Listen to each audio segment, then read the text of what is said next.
This is an emergency broadcast on all YouTube bulletin stations. There is currently a massive emergency. Please...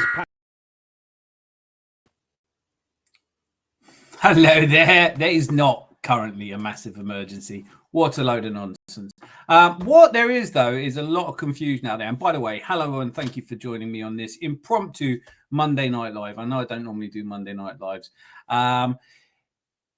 Wasn't around last night, though. So apologies if you were looking forward to coming to your local Adams Arms. We are open for business on the Tuesday Club. We are open for Friday Night Knees Up this Friday and on Sunday for a Sunday social. And there will be more content, in between. And today, I also just want to quickly say thank you to those who've subscribed.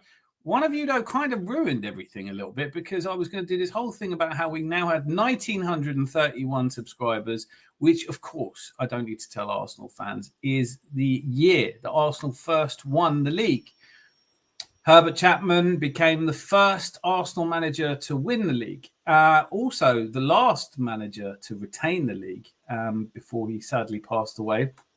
And I thought it was interesting to know it took him 6 years. So I had this image of like a 1930s, this manager. But anyway, that's not why I'm here. But I do just want to say thanks to all of you. Like, subscribe, comment, and keep this interesting. And to the regulars who, I couldn't do without you. So lots of love to you. But this really is more of an opportunity for me to answer some of the confusion that seems to be out there. The confusion has been that ever since we overtook Liverpool at the summit of the Premier League, we have been installed as favourites. This is not an opinion, by the way. I know some of you will be have rage clicked and be like, what is this lunatic, naive, deluded gunner talking about now? Yet again, another Arsenal fan who can't see past the fact that his team lacked the cojones to win the league.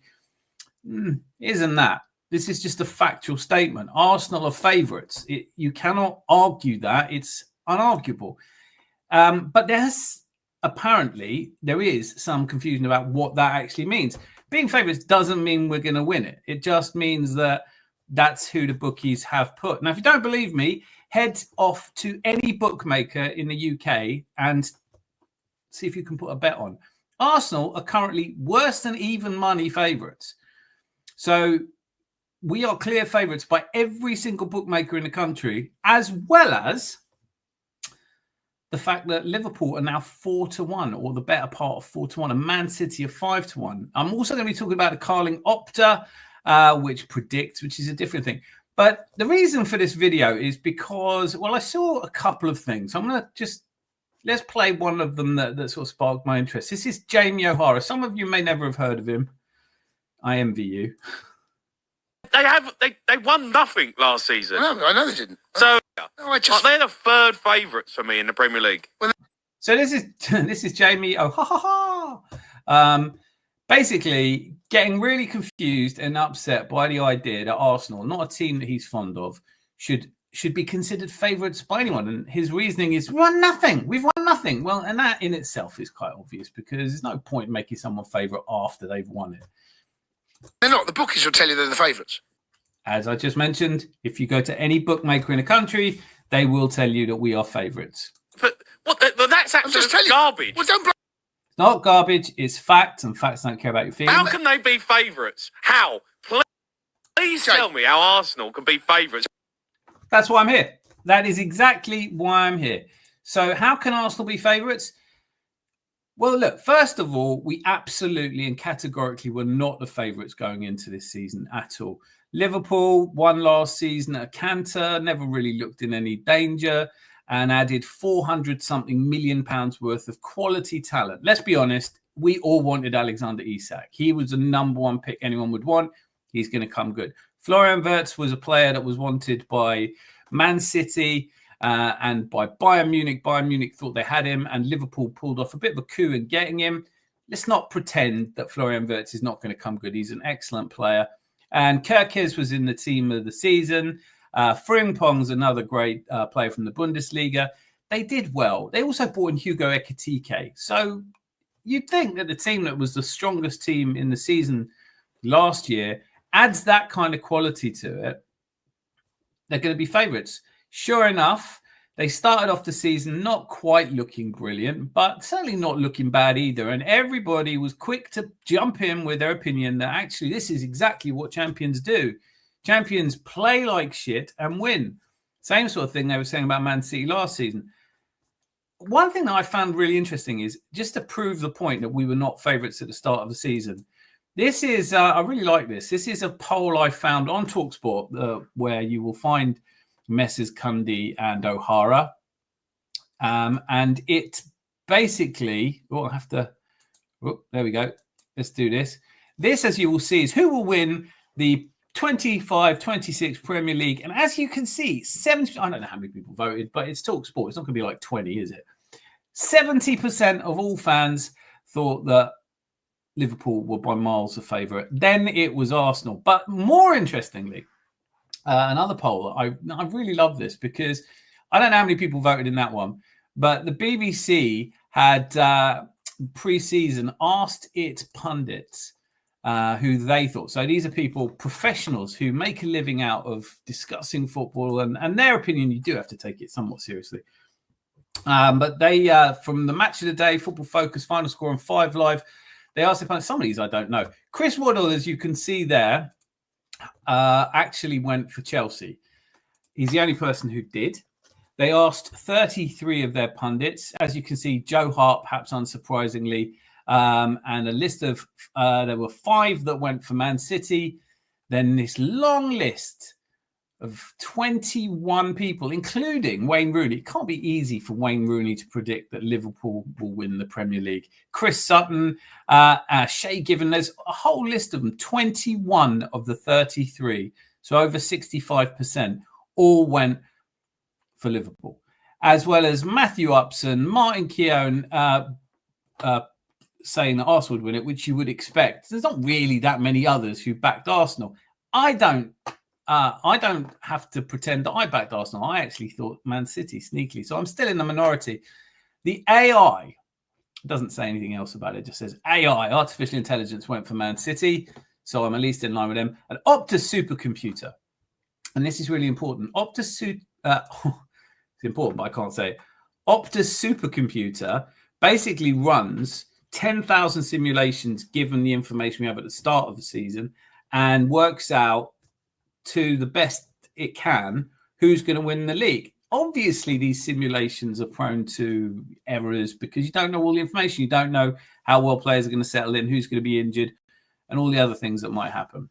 But essentially, Optus supercomputer felt very strongly Liverpool were going to win it, as did everyone else. So what has happened from before the kickoff of the first game to week 7? It is only game week 7, and we're only 1 point ahead. We're not even that far ahead. So anyone who's kind of clicked on this video to see me explain why I think it's absolutely right that Arsenal should be favourites, I'm about to disappoint you. Here's the reality, though. We are favourites, and we're only a point ahead. We have played Liverpool as well, and they did beat us. So really, I forgive anyone for not understanding why Arsenal are favourites, but here's why we're favourites. Well, before we do that, actually, I just also want to play this because just to show you the level of confusion. People like Jamie O'Hara, and I don't like Jamie O'Hara's comments. Who does? In general, he's just he just tries to rattle people. Same with Cundy. However, what he's saying is spot on. Yeah, why are Arsenal favourites?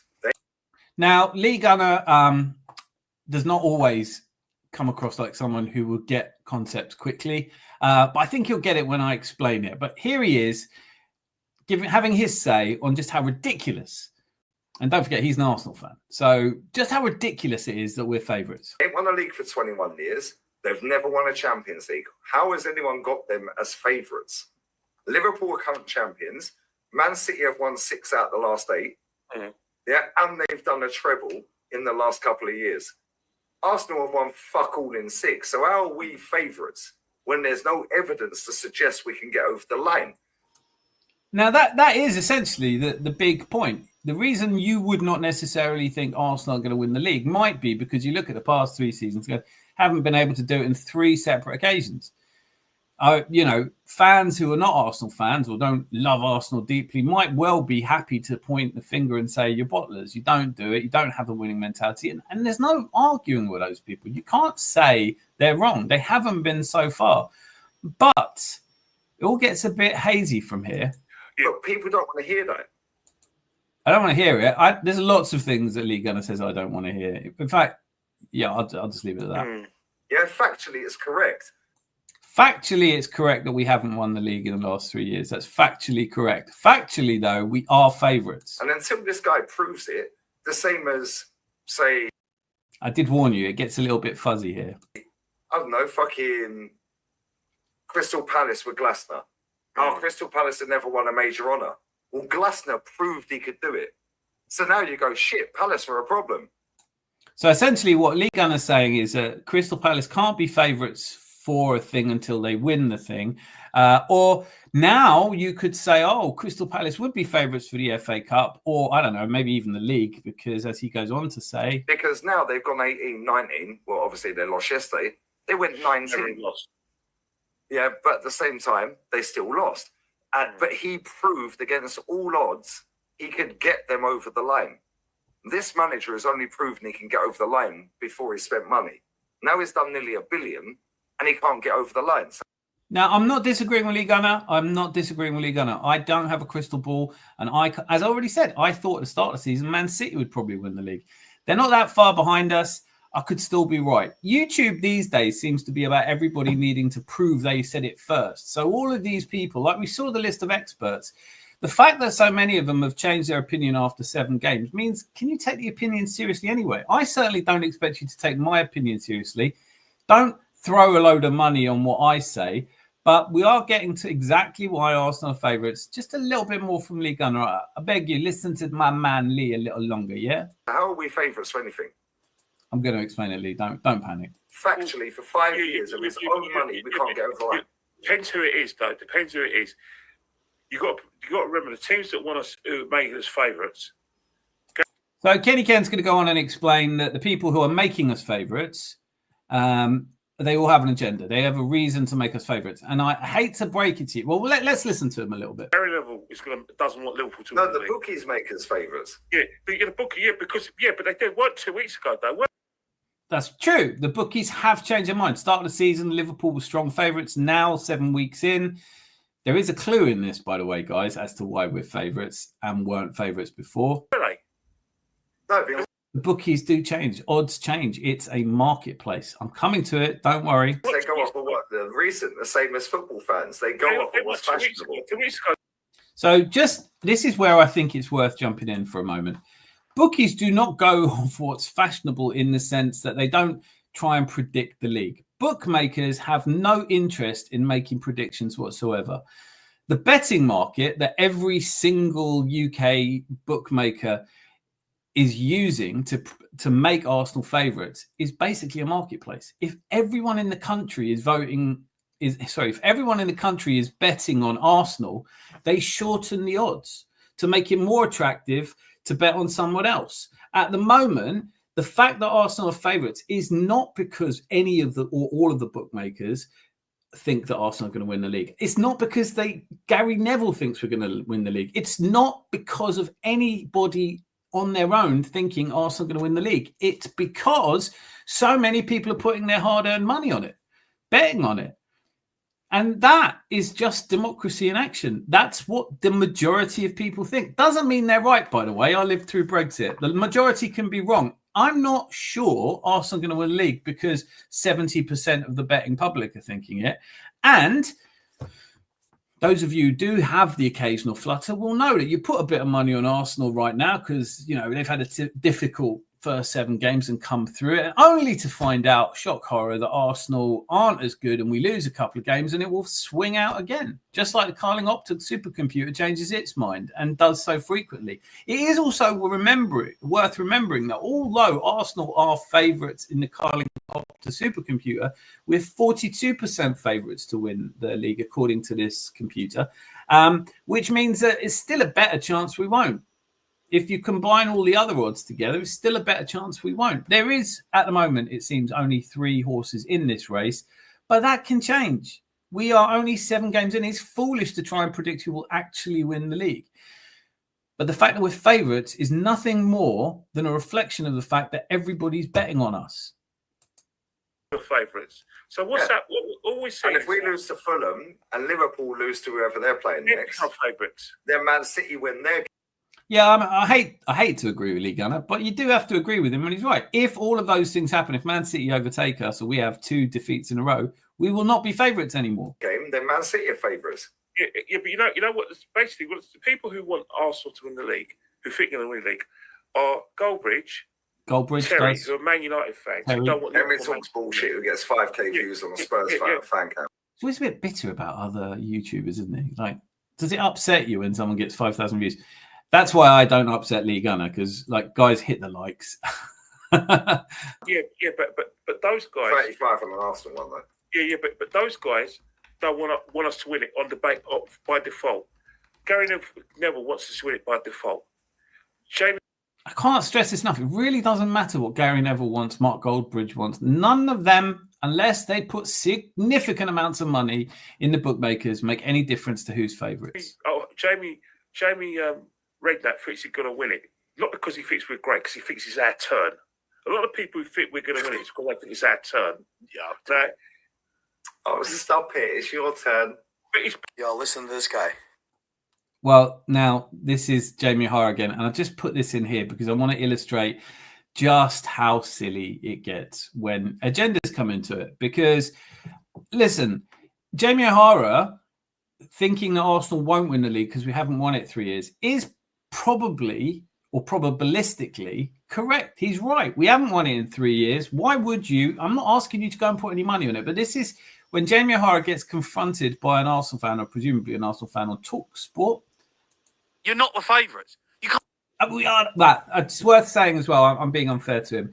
At the time, we were favourites, but at the time, and this is a problem for Jamie, we weren't top of the league yet. Can't be the favourites. You ain't won the Premier League since 2004. The bookies. I don't care what the bookies say. He doesn't care what the bookies say. You beat the bookies, didn't you, mate? Yeah. I don't think Jamie O'Hara beats the bookies most weeks. I just don't think so. Yeah? Just telling you. It doesn't matter when we last won it. You're looking at form this season. I'm looking at the form. Who are top? We're playing better He gets a bee in his bonnet here. football than Liverpool. Who's top? By one lucky free kick. Who's top? Who's top? Who's top? Well, that's what I'm saying, Jamie. Will you say that? Who's Have anyone else noticed this on YouTube where people just ask you the same question they know you know the answer to and they think that's debate? Right. So, fortunately, Soli doesn't keep shouting who's top. top? You Liverpool by 2 points. Okay. Guy does answer him. Otherwise, it would have been a very short clip indeed. They won't be after this weekend. But, okay, right now, Liverpool are the favourites. They've won. Okay, they're so top of will the you league, say the and they same won the next Premier League weekend last about season. Arsenal? What? Will you say the same next weekend if Arsenal are top of the league? No, I won't. So that's the thing. So it's not where he makes a big deal out of the fact that he can't say Arsenal are favourites because they're not top of the league. But now that we are top of the league, Jamie O'Hara still doesn't think we're favourites. That's okay. It's just a misunderstanding of what the term favourites means. Hopefully, it's clearer for you now. Favourites does not mean very much at all. It just means that at the moment in the UK, bookmakers would rather you bet on someone else because there's a lot of money going on Arsenal. People's hard-earned money is going on Arsenal. May not be next week, might not be after the international break. Who knows? It swings. At this point, can we all just get our heads together? 7 games played. Nobody knows who's going to win the league. And the kinds of muppets that sit here and say, I'm telling you, my opinion is a fact. They're just not worth listening to. And there's a lot of them about, just like there are a lot of you about. And I'm now, thank you for your patience. I wanted to get that off my chest. Hopefully, anybody watching this who didn't understand how betting markets work and genuinely thought that bookmakers give a damn who wins. They don't. Listen, if you've ever bet on a tennis match, right, there's no draw. It's either person A or person B. And yet when you add up the odds, it never comes to 100%. They don't care who wins. They spread the betting anyway. They usually lay off your bets against somebody else. But what bookmakers are doing is reflecting a market. They're just a marketplace. You want to buy a bet on Arsenal winning the title, so do 15,000 other people. you're going to get worse odds for it. I don't know. Have any of you put a bet on Arsenal? I certainly haven't, and I'm not convinced that we're going to do it either. But I'm manifesting, and not because I'm some new age hippie either, by the way. I'm coming back to this because Shameless Gouda, no, I can't remember his name. Shame Gouda. I don't know. Some of you, I was alerted to the fact that I have made his top Gouda list. Beautiful. I'm coming back to him. I'm coming for you, Shane. But first one in, of course, the much loved legend himself, big arms, wee ears, Anthony dipped in sherbet Herbert, Earth, Ernie Vader, much love to you. And Malia, you are an absolute legend. Big up, boss man, you're a legend, and big up to all in the chat. Indeed, massive elevations to all of you. Boy Tendio, we're the favourites. Incontrovertibly the favourites. Doesn't mean we're going to win it. There have been times in the last 3 seasons where we were favourites.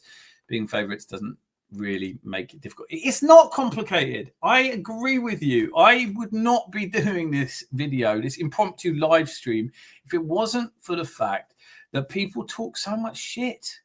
They talk about, the only reasons for favourites because Gary Neville said so. Okay. As if every bookmaker in the country is hanging on Gary Neville's every word.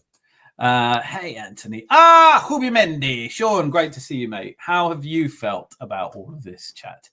Evening Legend says, Carles, brilliant to see you here. Thank you all for being here. I didn't announce I was doing this until 10 minutes before, and I know I kept some of you waiting 10 minutes. But you're absolute legends for being here. Just looking at the squads, how everyone is playing, what the ceilings are for each squad, how each squad can ride key injuries. We are the favourites. There is definitely, listen, you're right, because a lot of people have seen it that way. And when it comes to putting your money where your mouth is, they've decided to go with Arsenal. I think there are reasons why you would think that. We've had a really tough start, and yes, we lost away to Anfield, and yes, we played a little bit too conservatively, but we are riding through injuries. It's much harder to imagine us being derailed by injuries than it was last season. Hi to the chat, says Anthony, and he says Jamie O'Hara, can't stand him. I'm not a massive fan myself either. But we started the season in an injury crisis. We're currently top of the league. It's very hard to look past us right now. It is, and it's really hard to know when Liverpool's team is going to start clicking. I am doing another video this week discussing what's happened to Liverpool, much of what you already know. But clearly, it's fair to expect that however good a player Florian Wirtz is, he's still going to need time to bed in. And Alexander Isak hasn't had a preseason. There are reasons. Just how quickly they click, I don't know. But has anyone else noticed some Liverpool fans actually calling for Arne Slot's head? That's how fickle football fans are. Still watch his breakdown of Eze signing for Arsenal video. It's hilarious. That was hilarious. The days of ex-pro pundits are over, bar a few exceptions. The punditry on YouTube is a different class. Definitely, I think there's a movement in YouTube at the moment where there is a sort of typical YouTube channel which basically rage baits, stokes controversy, stirs up anger and all of these things. And rage always sells on YouTube. It always has done, social media generally. But I was watching Deluded earlier. Love Deluded's channel. Absolutely love it because he's balanced. He's not foaming at the mouth. He's not shouting. He's funny. He's intelligent. And he can take it all, or has taken it all, with the necessary pinch of salt where necessary. I want to say that for the Adams Arms and the Guna channel generally, all are welcome here. We do not have to agree. But let's not pretend it's life and death. Let's not pretend that there's some cachet to being the angriest of fans. I'm angrier than you, so I care more. We're not 5, although I'm getting to it. Some of us do seem a bit young. If no one has predicted Arsenal to win the league, then this is the season, lads. Yeah, do you know what? When I said I'm manifesting, by the way, and I'm coming to this, I'm sort of half joking. I don't believe you can manifest, but I do believe that the kind of person who sits around in their underpants going, we're never going to win it, probably enjoys life a little less than I want to. So life's too short to be that miserable. Shane, I'm talking to you, son. The metaphysics is cooking. I love that comment last Tuesday, which is to see what sort of black swan shit the universe throws at us. It could happen, but we have to stay positive and upbeat until you can't anymore, because life with the kind of misery that people want for us is just not worth it. Because more people are betting on them, Lee, you numpty. That's it. Carl, he knew way before I got there, betting markets are just marketplaces. If everybody wants to buy something, the price gets higher. And that's what happens. You have to bet more of your money to win money off bookies if everybody's betting on them. But they don't care, and they're not trying to predict it, and it can fluctuate. Jose, mate, better late than never. Always great to see you. Now, City and Liverpool aren't as good as people thought they would be.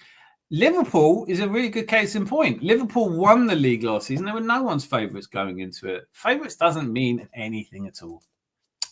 Wexford, beautiful part of the world. Lee Gunner is a tool. Very well said. Thank you for being here. Not even Spurs fans respect O'Hara. Yeah, and you can see why, really, can't you? This is not proper punditry from either Lee Gunner or the TalkSport bunch. It's not. It's just opinion. It's just endless opinion. I don't think Arsenal are going to win the league. Right, well, you've said that now. Have a day off.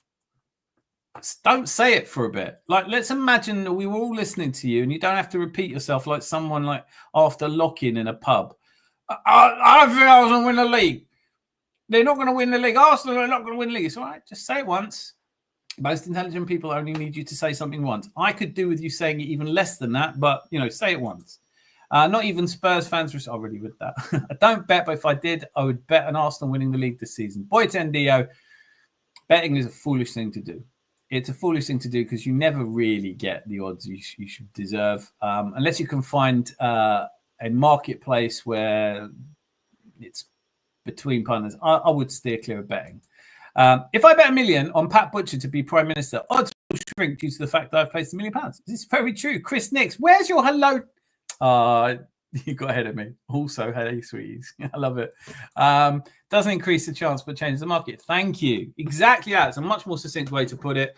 The chances of Arsenal winning the league are not affected by the favourites title. Whether we're favourites or not does not change whether it will happen. Also, hey, sweeties to you too. Great to see you. Regulars get drinks half price. Newcomers must show ID to prove no extreme affiliations here. Rosie, thank God, is here. Keep the chat. Yeah, because Rosie told me apparently AFC Always, a person I genuinely have never heard of, has said that I've blocked him from this channel. I haven't blocked anyone. I'm not even sure how to block people. If I go in the thing, I can time out people. But why would I block you? I just ignore you. If you say a load of shit, tell you what gets you banned from the Adam's Arms is if you're rude to other people. But you can take endless pops at me. I'm not going to give a hot fuck. Hey, all, I'm out tonight, but see Dan went live. Have a great one, everyone. Fresh drip. Oh, yeah, Zazzy's not here. I did just throw this up. Great to see you, Fresh. Have a lovely night out. P.S. Legends. It's £4.50 a pint here. It's £8 around the corner, robbing bastards. Don't go around the corner. I'm looking for a clickbait merchant, a go-go. There's plenty, right? Mob Boss is here. Mob, hope you're well. Hope that was interesting to you. And then, listen, you guys, you know what you're doing when you send me a WhatsApp and you hear it on the screen. I'm going to mute you if you carry on this stuff. I love it, though. Who be many? Been baking tonight. Social Joins is here. Bloody good to see you. This is really good. This is an impromptu. I love it when you guys just, I don't know, you must get the notifications. If you don't have the bell turned on, you're probably not here because I did not announce this. And it's the first Monday I've done in maybe ever. Needed some gratuitous negativity. Thanks, mate. No. Mob, you get a bad rep for being gratuitously negative. I don't see it. I'm fucked if I show no affiliations. I'm not negative. I agree with you, Mob. I'm on your side on this one. Didn't the boss get the ban hammer? Do you know what? That's true, actually. No, I think I just timed him out. I don't know, because I stay well clear of there's 3 dots over your names, and I stay well clear of it, because I think I did accidentally time someone out once, and you don't want to be doing that. Now we are favourites. Get the fuck out. Stay over there with Liverpool. Just want to use Arsenal for clickbait money. Arsenal, we're always getting used. We are the most triggered fans. Look at this, Gary, all the way from Seattle. And if you don't like the weather in Seattle, just give it 30 minutes. Fantastic. Anthony, but my notifications are always on. Hello, Gary. Bye, Gary, which is a lovely thing. I love to see this. And now I've caught up with the chat. So this brings me to another thing that I was alerted to, which I think is quite... but there are lots of YouTube channels, Arsenal YouTube channels, and effectively they need lots of things to talk about, right? And effectively they run out, right? They run out of things to talk about. So they come up with things to fill airtime. Now, Rosie did time you out. Rosie times people out. Rosie's the moderatrix. Don't fuck with Rosie. She's the one who's actually in charge here. But I haven't blocked anyone, and you're back, so she hasn't blocked you either. Any time outs of me, and it's only ever people who are negative and or insulting others. That's a fair point. If you're in the pub and you start slagging anyone else off, that will be that. And that's fair. That's how it, like, you know, the one thing I care most deeply about is that everyone's welcome. Everyone who comes in here is welcome. They're welcome to have a completely different opinion from me. They're welcome to say all the things they want about me. But I've not really watched a lot of Shane Gooner because I'll be honest with you, he's kind of, he does this show in the mornings called The Full Irish. And I've looked into it. The only difference between a full Irish and a full English is that they'll have soda bread and white pudding. White pudding, if you're not familiar with it, is basically just pork suet and oatmeal. I quite like it, actually, but my grandmother was Irish. We used to have a lot of that. I prefer black pudding. Both together is nice. I digress. But anyway, his full Irish is just so hateful every single morning. And like, if you're into that, you're into that. I'm just not into that. But he did take a pop at me when I did the Lee Gunner video because, frankly, he is a Lee Gunner colonic. If he was any further up Lee's backside, you could see him through those funny disformed teeth. His full Irish breakfast is not my cup of tea, but apparently, and somebody got him to have a watch of me, and he had some shit to say about it. And I have to say, I'm quite flattered. It's nice to know that people hate you because you know what? If they hate you, well, eventually they start, you know, at least they know I'm here, right? So this is from the Full Irish this morning. Feck, girls, feck. Arteta out. I mean, how many different ways and different days can you say Arteta out before you get bored of it? He's on there all the bloody time. I think he's a professional now. But this is him. Misunderstandings aside, this is what he had to say about me. First of all, the freeze frame. You know, I'm not saying I'm a pretty person, but this is going to be funny, I think. And it is indicated that that might be one of the reasons that Turkish left. I'm speculating wildly because that's all I can do. I have no news. Yardman is an absolute trigger, and I mean the one from Only Fools and Horses, such a muppet lot. But I think you're onto something there, Fresh, because he is there to generate views, and people like watching him say stupid things. I'm not celebrating a 2-0 win against West Ham. We should have scored more. Why? They didn't have a shot on target. We squeezed the life out of the game. You see, he's about to talk. This is being twisted, by the way. This is being twisted. All fucking Yardman has said is he's sick of celebrating little fucking wins all the time. He'll celebrate when we win trophies. Yeah, so what Yardman actually said was he's not going to celebrate goals until we win trophies, which is what I quoted him as saying, which is a stupid thing to say. Don't go to a football match and just sit there grumpily until you win the league. We might not win the league. So why are you going to matches? You're keeping somebody who could go to the matches and enjoy themselves from enjoying themselves. But they've twisted it to say that. Have not twisted it. All he's saying is that we should never celebrate, and it's only. He just said it himself. He said you shouldn't celebrate till we win the league. I can't wait. Sorry, man. I might not be alive to see it. Only about no. If we had won 2 or 3 trophies over the last 2 or 3 years, we'd celebrate every win. Here we go again. Here we go again. So just to be clear, unless you've won 2 or 3 trophies over the last 3 or 4 years, you can't really be celebrating anything. Aston Villa, I'm talking to you. You know, Newcastle, you've won 1 trophy. What are you doing? In fact, all of the teams, do you know how many teams have actually won a trophy in the last 5 or 6 years? It's the same bloody... Anyway. These fucking guys, man, they twist it to suit their narrative all the time. All the time. We went away comfortable. I don't care if every one of our next 30 games is a 2-0 win in exactly the same way. And yeah, that's what the yard man. You see, he is saying that he won't care about the football if we win something. It's always the same. 3 points in that game is massive because it effectively ends Manchester City's title charge. And I don't give a shit how many people try and tell me, oh, it's only September. The average number of games lost. Apparently didn't like that one. Didn't comment on that. I'm a bit gutted, to be honest. I really believed. I think it's tough for Arsenal fans. Of course, it's tough for us. We've come so close, only to lose, and that leaves you with a bit of PTSD. I would forgive anyone for not wanting to nail their colours to the mast and say that Arsenal are definitely going to win. I'm manifesting. I'm saying this is the season. I don't see why I shouldn't. But anybody, by the way. Anybody, and I'm saying this, so it must be true, that uses the term manifesting, even ironically, is so arrogant. I'm arrogant. They are so arrogant.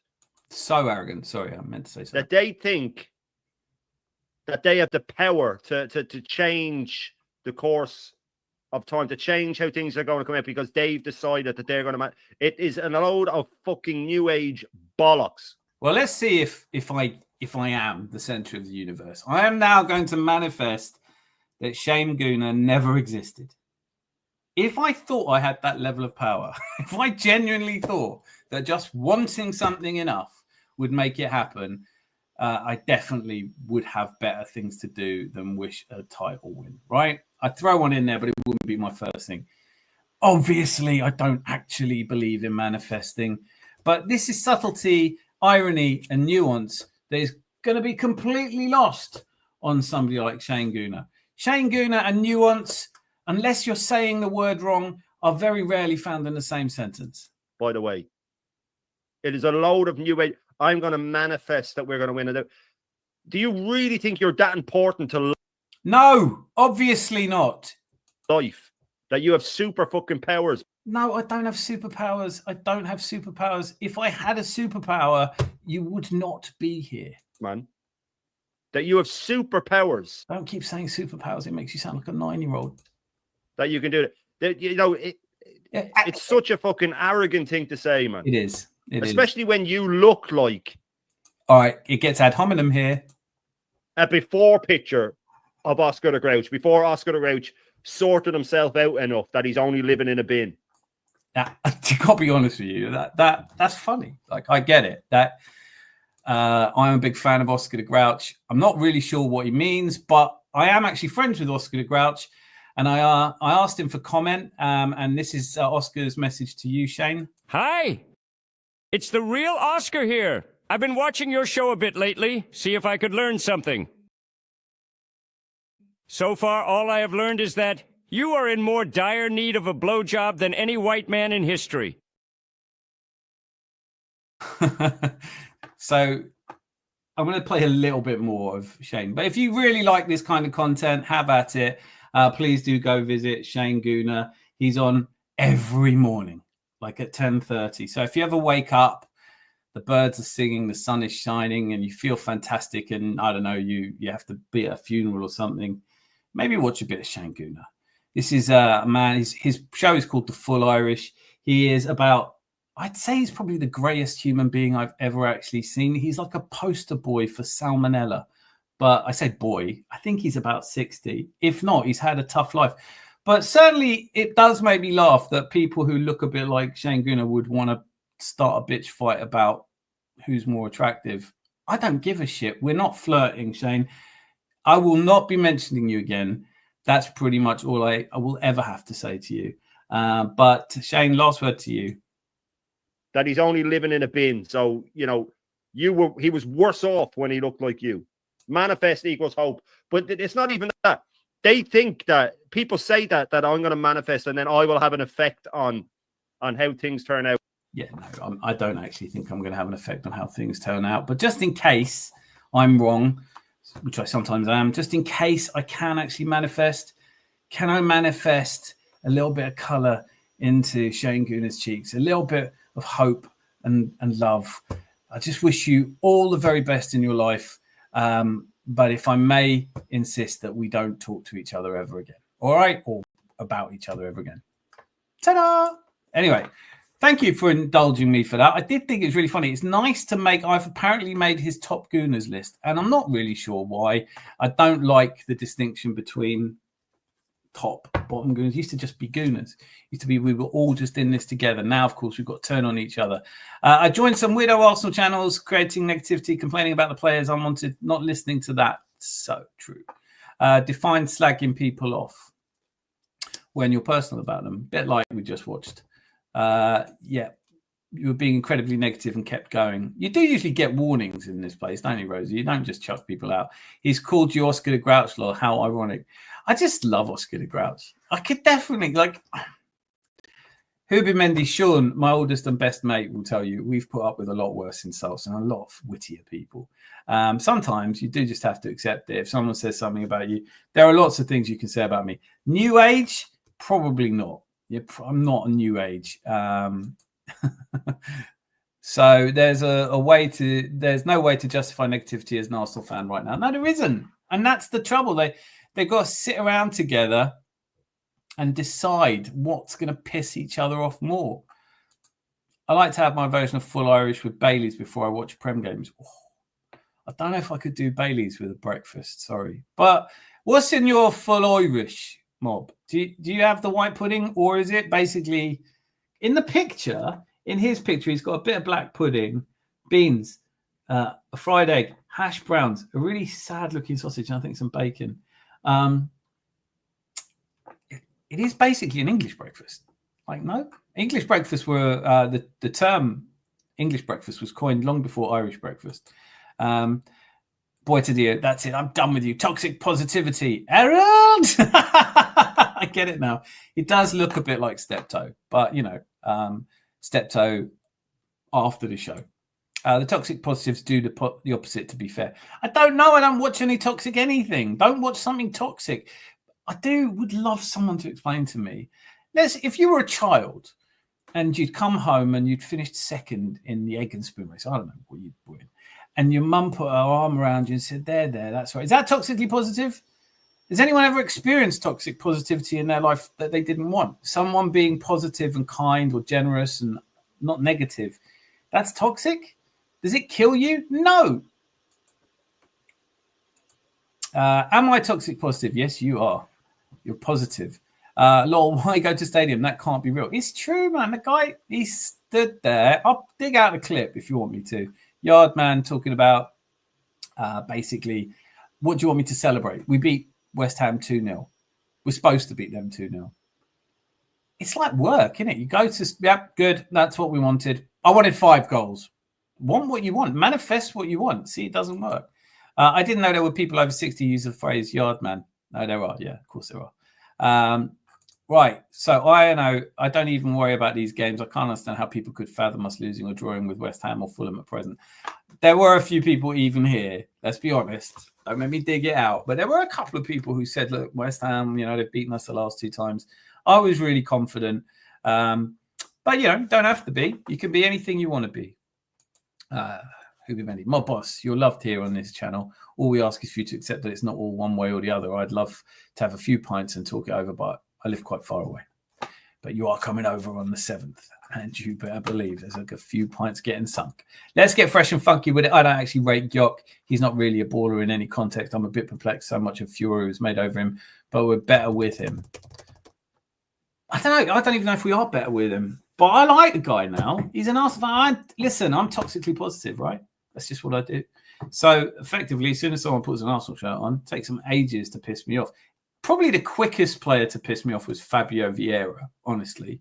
Thanos settings, exactly that. Where did Shane go? Said no one. Tyrell Gunner TV. Big up Shane Gooner. Got to talk about reading the room. Well said. Shane is a funny guy. I find him hysterically funny. Unfortunately, I've blocked myself from his channel. You told me you had superpowers, Dan. I'm so disappointed. I do have superpowers. Super bullshit. Lol, too much angry complainers online. You have to enjoy the team there. There are another 40 games coming. What would you waste hours in anger? Because that's how you get people to watch. It's just that, isn't it? Like, no one's watching you if you sit here and stay. I got this from Deluded as well. Like when I was watching him earlier, you can see he's been getting a lot of shit. He's changed his chat to subscribers only. I might do that one day as well. You never. I don't know. I don't need the shit really, but I tend to not care too much. Honestly, I love Oscar the Grouch. Keep it respectful, Tyrell Gunner. I think he will. Never heard of the full Irish. Won't be subbing to him. Don't like toxic characters. That's it. Like, life's too short. But why are they so popular? Let me ask you that question. Why do so many people go on to a channel day in, day out to hear? He goes really hard in on some of the, who's he? Harry Simeon. He calls him Zippy. He's just horrible. Really personal attacks about people he may never have met. He certainly hasn't met me. When he did the whole thing about, those of you who haven't seen it, I did a parody of Team America where Lee Gunner meets Mikel Arteta, and Mikel Arteta is Kim Jong-un. Kim Jong-un, I think he is anyway. And he said, "Oh, this guy doesn't even realise he's made Arteta into a dictator." I was like, "No, bloody do. I made the video. It took me 2 days. Of course I realised that. It's the whole point. That's what's funny." And at the end, he just didn't get it. And that's all right. Not everyone gets it. High Septon is on high alert. We were having a little discussion amongst ourselves who he looks most like. I did like Gollum, if I'm honest. Gollum's quite grey and is corrupted by the desire to be, to give him some attention. Can we all go and give Shane Gooner some attention? Because God knows he doesn't seem to be getting it anywhere else. Damn, didn't realise it got that bad. Dorothy, Yellow Belly, yeah. Where are you from? Boxing match, Shane versus Dan. I'd quite like that. I'm not going to lie to you. I would quite like that. I would do that for charity. I would do that behind the Adams Arms on the cobbles for a bit of charity. You watch, that'll get clipped now and we'll have to end up actually toe-to-toe. Don't know, but I have heard that Shane Gooner's only 4'9". So is it fair? I don't know. The weight division I'm in right now is ultra heavyweight, so that's probably not a good idea you don't want two middle-aged fellas. I don't know how old he is either. I have a horrible feeling he's probably only 35. He just spends too long staring at the screen. But a little dust up wouldn't hurt, would it? But I don't want to be part of this generation of people who thinks that it's okay to settle minor disputes with people who don't really matter by knocking them all out. I'm not really planning to do that. But as you know, I know what YouTube's like. This is the bit that gets clipped to fuckeries now, isn't it? I'd pay to see that. You'd be in the sidelines. You'd be my corner man. You know you would. I had Dan Moore as a Cookie Monster. Mate, I 100%... I can't even tell you. Like, seriously, yes to Cookie Monster. You know, I don't get where he's coming from with the Oscar Grouch either. But, you know, I don't mind. I don't mind if... Could be worse, right? Could be so much worse. There is toxic negativity too, which is negativity for the sake of it, for the sake of branding of all things. If you grew up with someone who criticizes you all the way, I think that's a toxic negativity. Not Irish, extra eggs, tomatoes, mushroom pancakes, grits for me. Well, that's definitely not an Irish breakfast. Grits. Do you know what? I don't get grits. But, you know, each their own. Extra eggs, definitely. Tomatoes I could take or leave. I personally think you're more snuffleupagus.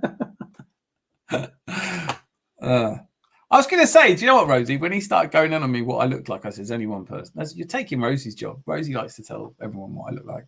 I love a Bailey's in the coffee. I've never had it in coffee. I drink my Bailey's, neat me. Irish, I like an Irish coffee, definitely. There's lots of things I love Irish. I love my grandma. I did. You know how many you have? Veda or soda bread with full Irish, I think. Absolutely. Soda bread is miraculous and delicious and wonderful and straight out of the oven. It takes about 20 minutes to make, start to finish. My mum makes an absolutely cracking soda bread. Well, no problem with soda bread. I hope you'll be giving him a super chat first thing in the morning for all the advertising he's given you. Yeah. I don't think it works that way. I would like to just say, please do head over. I mean, I've shown quite a lot of his content. That's about all I've seen, honestly. Big shout out to BX for giving me the exact minutes to watch, because I wouldn't have done it otherwise. And like I said, everybody's in the YouTube is full of content I will never be interested in. It's riddled with content that I just don't get, right? And this is it. This is some of it. There are lots of different types of people who want lots of different things. I just can't understand what would make you want to watch someone who's pissed off all the time. Isn't that real life? Anyway, Bloody Mary on Saturday and Sunday for the football. No, I haven't had a Bloody Mary in a very long time, but that's another great drink. The Millet's here. Have you just got here? If you missed it, I have to start from the beginning, or you could just watch it on repeat. Bloody good to see you, Millet. It's soda bread with a full Irish. It is, and it's fried bread or toast with a full English. No likey soda bread. What do you mean no likey soda bread? Everyone likes soda bread or Vader bread. It's not. What are you talking about? You're all wrong. I can't lie. The Zippy and Moneypenny nicknames are hilarious. I do get that. I'm not even going to say I don't get the Zippy, but who's Moneypenny? Is it Abby Summers? Because I did it never made it to air because it took too long, and by the time I'd made it, he was Ange Postecoglou had already been sacked, which looks like he might be again. Anybody's thoughts on that one? Big Ange. He looks gone. He's starting to look a bit like Shane Gooner. Big Ange Postecoglou. But the Moneypenny nickname was one that I gave to Abby Summers because she fit the bill. Bush. Kim Jong-il. Isn't he the current dictator? The one that from Team America's Kim Jong-un, isn't it? I don't actually know. Harry's a journalist. He has to watch his steps. He's not just a YouTuber.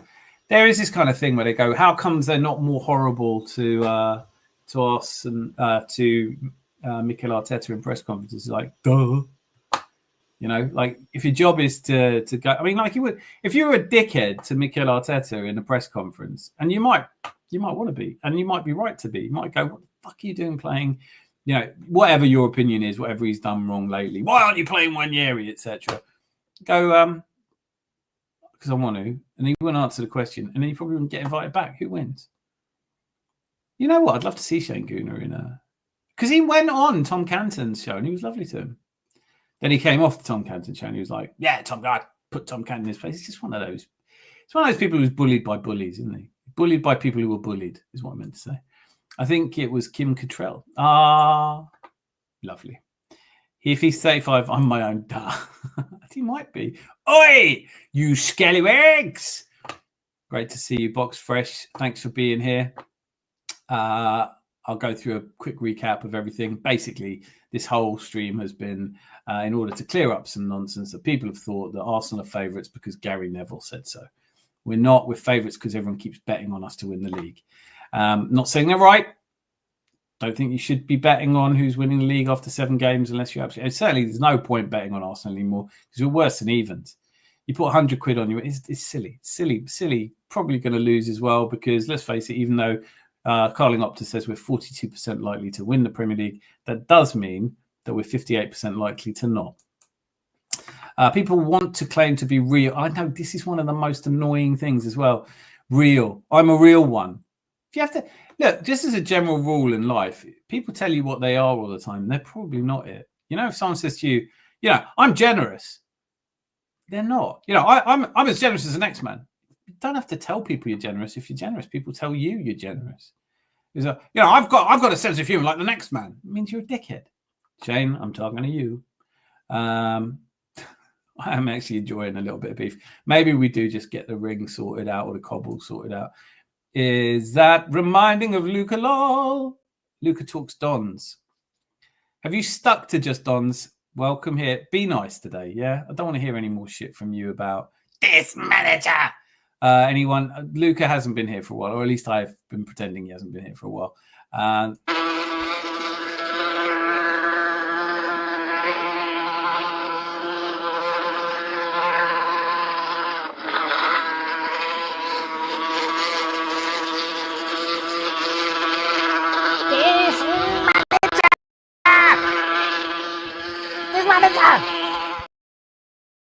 Did he used to be Luca Talks Ball though? Has it been that long? You're just doing Dons now. Okay, that's good. Stick with Milton Keynes. What we got here? We've got loads of comments. You guys are on fire today, by the way. I'm so glad I opened up impromptu. Right, where are we? We've got Fulham Saturday.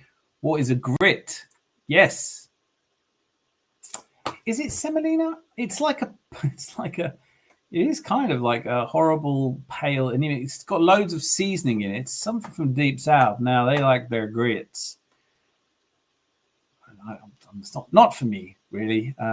Grits and caviar. I've tried it. Doesn't go. I'm manifesting. I just love the fact that there's someone out there in the universe who thinks I'm new age. Good evening, Dan and Jed. Good evening, Bosh. It's America. I think it's very much American. I don't know where it came, who brought it to the United States, but it's a deep South tradition. Any self-respected Southerner will know how long to cook grits for. Right, this manager. That's old news, apparently. Oh, don't tell me are you going to say you've completely changed again? Oh, please don't do that. 3-1 Arsenal on Saturday. Hey, guys, we're not doing that. We will do the predictions on the Friday night knees up. The format of the channel is slightly different. I am changing things up a little bit. We're not doing Thursdays anymore. We're doing Fridays. And there will be more live news bulletins every day. So if something happens, I'll pop on here. You won't get much notice, but there'll be small segments, and they're intended that you can watch them the next day. I massively appreciate you all being here. I honestly didn't think... The reality was I was going to make a video, but it is long and boring and requires editing. So I've just come on here live to do it rather than to record it. And I didn't necessarily know if anyone would come at all, but you guys are absolutely superb. I'm really grateful to you.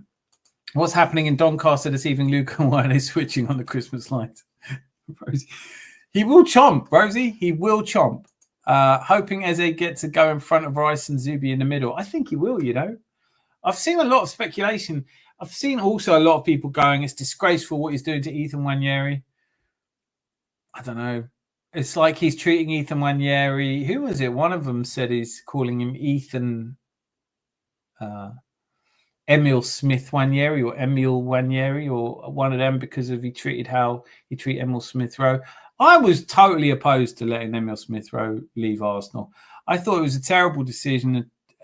Honestly, have I been proven wrong though? Because Emil Smith Rowe hasn't set the world on fire at Fulham. He's had his moments, but he's not starting for Fulham. So I think Ethan Nwaneri is a better player than Emil Smith Rowe, but you just don't know. I'm not in the business of making predictions. I'm in the business of selling pints. In the past, it's been tough. Be a walk in the park on Saturday. Yeah, I don't know. I really don't know. I don't think I'm as super confident as everybody else these days. But then I am new age, so maybe I'm more inclined towards karma or some shit like that. Honestly, I couldn't see us. To be fair, one of the other clips that Shameless Gooner was showing was me talking about how we'll win the next 4 games, and I stopped at Tottenham, and he said, he doesn't want to say Tottenham. So I don't like predicting what's going to happen in the North London derby. Theoretically, we should win it quite comfortably. We have a better team, but this Tottenham team, they're gonna turn some teams over. I mean, first of all, Thomas Frank is a different proposition, isn't he? But I also think that they have some really good players in there, not least of which I think is Xavi Simons, who is always mentioned behind Jamal Musiala and Florian Wirtz in Germany. But for my money, is probably a more dynamic player who most likely contributes more goals. So I don't know. I don't want to talk about the Tottenham game just yet. Who's going to be Rangers manager? That's a really good question. Thanks for that one.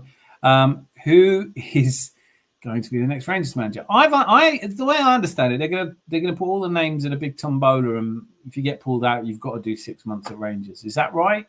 I'm just praying I'm not in that mix. Rosie, it's a quote from John Neon. Dan's favourite movie is My Cousin Vinny. Oh, what? Which did I miss That is one of my favorite, as you know, that is one of my favorite movies. I wore this ridiculous suit for you. And I do think Marissa Tomei is absolutely exceptional in that. I think that she get nominated for an Oscar for that. But what is the quote? Where have you said it? Oh, I see. What's a grit? Oh, yeah, that's exactly right. No self. That's exactly where it's from. That's why I'm thinking. That's why I was saying no self-respect and Southern would not know how long to cook a grit. If Ange doesn't beat Chelsea, the Forest fans want him out. Plus, I mean, the Forest fans, they struggle. I'm not going in on them really because I have to say, you know, they liked Steve Cooper and it didn't quite work out for him. Obviously, they liked Nuno, and he didn't get on with the owner. They're not loving Ange. They're not loving Big Ange instead. And I don't know. Can Forest already be looking at replacing him with Sean Dyche? Are they going to prefer Sean Dyche? What would you do?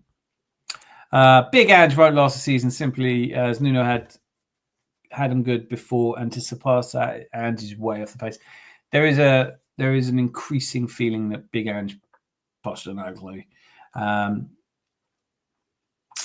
really isn't going to make it. I don't think that's controversial.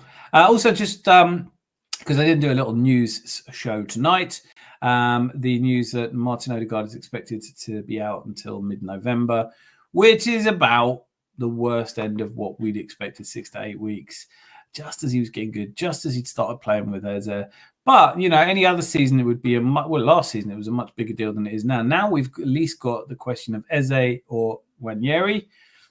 I personally would like to see Eze start, but having Nwaneri come off the bench, maybe if we need to break down low blocks. They're the two players I think in our team that are probably best to do that. Rangers need Rafa. How good would Rafa be? Good manager? Yeah, I think maybe be good. I don't know. It's Rangers, isn't it? Luca, I've seen all the Ange out, but it won't happen. They do give him time. I don't know if you can. You know, like they're in free fall. They're in free fall, and at a certain point, you know, you're talking about a team that got into Europe for the first time in ages last season, and now they might be in a relegation battle. I'm not even joking. Been a couple of games I saw. Love myself. Nev holds that much weight these days. Ange will be available soon, Rosie. Oh, hold on for Ange. Oh, he can't. I just remembered he was a superstar in Scotland. How are people struggling to win games in Scotland? Vange Postecoglou did the treble. I tell people I'm honest all the time. God, I'm a mile behind. I'm going to catch up. You guys are brilliant. Thankfully, I don't need to worry about that. Luca sells Doncaster merch, buying some this weekend for the bonfire. You will chomp. Anyone seen Tuchel's stupid comments about Saka like he expects Sky to? Oh, don't. I hated the fact that we looked really good against Wales. I did, because I don't like Thomas Tuchel. This manager. Actually, I could be toxically negative about Thomas Tuchel. And even if England win the World Cup, I'll be like, I still don't rate this manager. Anyone seen the Sweden game tonight? No. But I really wanted to watch France, Iceland, and couldn't find a stream. 2-2, cracking game. It was 1-0. Then France went 2-1 up, and then Iceland equalised. And it looked like it was a real quality game. I told you you'd chomp. Doncaster daft, as we say in Doncaster daft. Any call-in shows, lol. Yeah, you can call in. Luca, yes, that's my first choice. Too short. I don't want Trossard playing. No chance. Go Martinelli. You're looking for Babe Station, Luca. I remember some girl at a party once, and they had it was that kind of party. They had Babe Station on, and I was like, I'd do that for a living. She said, "You honestly think you could do that for a living?" And I was like, if I could do that for a living, I wouldn't be here, would I? Obviously, I don't think I could do that for a living. Ethan Smith Rowe. Luca doesn't know what Babe Station is. He thinks it's watercress sandwiches. Smith Rowe ain't pulling up any trees. True, sad but true. I still love him. I still have him back. It was Jose who said he'd seen it, and Ethan Smith Rowe is my hero. Iwobi, though, he's really developed. Yeah. Iwobi is... I like Arsenal players. I just like them, you know. It's what... Do you think we need to spend in Jan Arsenal? I personally, yes, I don't want to be negative, but I say is I'm really glad. Look, I don't, honestly. Harsh. Box Fresh says Xavi Simons is at Spurs. Enough said. I don't get it. I thought he was going to go to Chelsea. That would have made more sense. Is Jan played for Doncaster since last year? Right. As to that, we need to spend. I keep seeing this that Keenan Yildiz at Juventus, that we keep being linked to them. I don't want to piss on anyone's parade. There's no chance we're signing Keenan Yildiz. He's one of the brightest prospects in world football. An absolute. I mean, I'd love him on that left wing. But ain't going to happen. I think we're going to be more likely to sell players. I love this. Straight in, out of nowhere, arguably the best comment. Naif. And I love the new, my eyesight's not going to be good enough to see what is there writing around that. But what in a universal credit is going on here then? Basically, the whole point of the stream was me explaining why Arsenal are favourites, and it boils down to the fact that there's more people betting on Arsenal to win the title than there are on any of the other teams. So bookmakers have made us favourites, all of them, and it's not controversial. For a fuller description of what happened, I beg you, man, please go back and watch from the beginning, bruv, innit? So Rosie, can't you read clearly? You can't. I ain't a Donny fan. Well, what do you call Doncaster fans then? What are they called? I thought isn't Donny short for Doncaster? I don't support Donny. Well, all right, but what are Doncaster called? What do you call them? What's your nickname? I'm joining in. There we go. The Arsenal fandom has disappointed me this season. You know what, Boy to the like that's such a deep comment, and I think. I would say this. The away fans haven't disappointed me. The fans at the stadium singing their hearts out haven't disappointed me. The fans I meet, the fans I interact with, the people on channels I watch and enjoy haven't disappointed me. I'm really pushing this season just to get back to that spirit of football, which is football for when we were young children first got into football. The love and the passion we had, it wasn't about slagging people off or hating people or silverware. It was just about the joy of that collective joy of football. But Arsenal fandom on YouTube, Jesus wept. So many middle-aged men who are just grumpy. I don't know what it is. Like something happens to them and they lose all the joy of life and they think that only winning leagues is going to matter. You've got a bloke like Yardman. He's about my age, standing there angry. Spending all that money to go to matches to be angry. Why not just give yourself a day off? But Doncaster, how are they doing anyway? Can we get... we shall see what happens come January. In January, does anyone... we have a bit of a punt, a bit of a poll on it. Does anyone actually think that we're signing mega... I think Liverpool probably will, because they missed out on Mark Gahey and Leone is now injured and Konate's head's apparently been turned. I think they desperately need a centre-back, which would be mad if you think about it. Take the champions and then you have two totally new fullbacks, an almost entirely new front line, the centre, mid. All the things that were great about Liverpool last season, it's going to take a little time to settle them all in. People calling for Arnie Slot's head, though. How many times do you need to wobble your head before you see that stupid? Box Fresh, support the Donnies. Yep, up the Donnies with Ange. It's all about the second season. I know. I back him. Listen, don't Nottingham Forest. I really like Nottingham Forest. I know there's a lot of Nottingham Forest fans for some reason aren't mad about Arsenal. There's a lot of fans of every team that don't like Arsenal. We're getting used to it. I watch some YouTube and I think, I totally get why they don't like us. Not to mention the full Irish. But I said I wasn't going to mention it again. See how triggered I am? The reality, though, is if Ange does win something for Nottingham Forest in his second season, it's probably the Championship. From what I've seen of his Nottingham Forest side, it's still early days. But for what I've seen of his Nottingham Forest side, they're not better than West Ham or Wolves. are really pulling for Wolves this season. The games I've watched them in, came so close to beating Spurs, didn't they? Colin, did someone say Doner Kebab? If they did, I didn't hear. I might have been all over that. Love it. Rosie likes Hull City. No one likes Hull City. Shit, except my boss. Hope you're not watching, Adam. Question, Gyökeres, 3 goals in 10. Would you give Gyökeres more time? Yeah, of course. What's the choice? What do you want to do? Lucas suits it box. All these, do you know what I mean though? How many you couldn't move for Arsenal fans going, why would we be looking at Šeško? Gyökeres is going to hit the ground running, he's going to be far better. I did a video about it. I said at the time, I think that actually they're on about the same level. And I hate to say it. I'm not going to say it. I'm not going to say shit. I'm saying absolutely nothing. No one wants to hear Oscar the Grouch tell you I told you so. I do much prefer Cookie Monster. I wish he'd called me that. But Sean, Luca, why wouldn't you? I don't support Donny. That should be a t-shirt. I don't support Donny. Why don't you? Isn't that your local club anyway? Dons. It says Luca talks Dons. Red and white stripes like Christmas already. Yildiz is good, but not worth 90. He is worth it. He's just not going anywhere.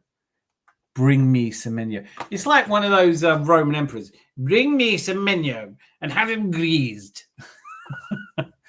He's not coming to Doncaster, if that's what you're thinking. Donny.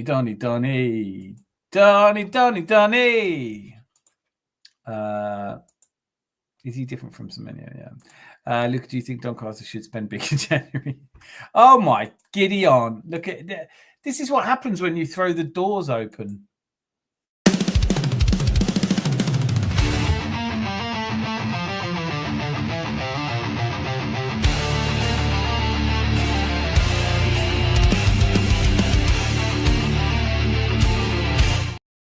Gwen fighting justice. Great to see you, geese. How bloody good to see you indeed.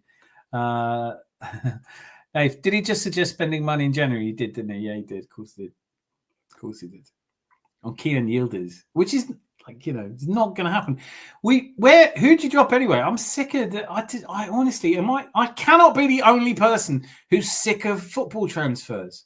There's shit that we talk about months of the year when there's no football. It's like, oh, who do you think should sign? Oh, Šeško. Don't be stupid. He's rubbish. What about Gyökeres? Oh, I'd still have Isak if I go. Just go round and round in circles.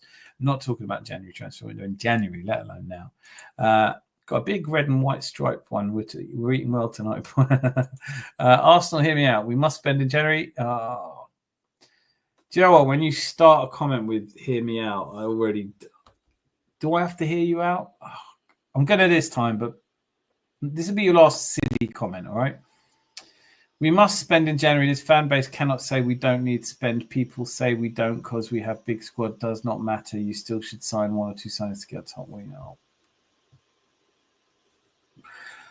Like you said exactly the kind of shit I thought you were going to say, and you did that right. I'm not doing it. Next time you say "hear me out," I'm just skipping past you. All right?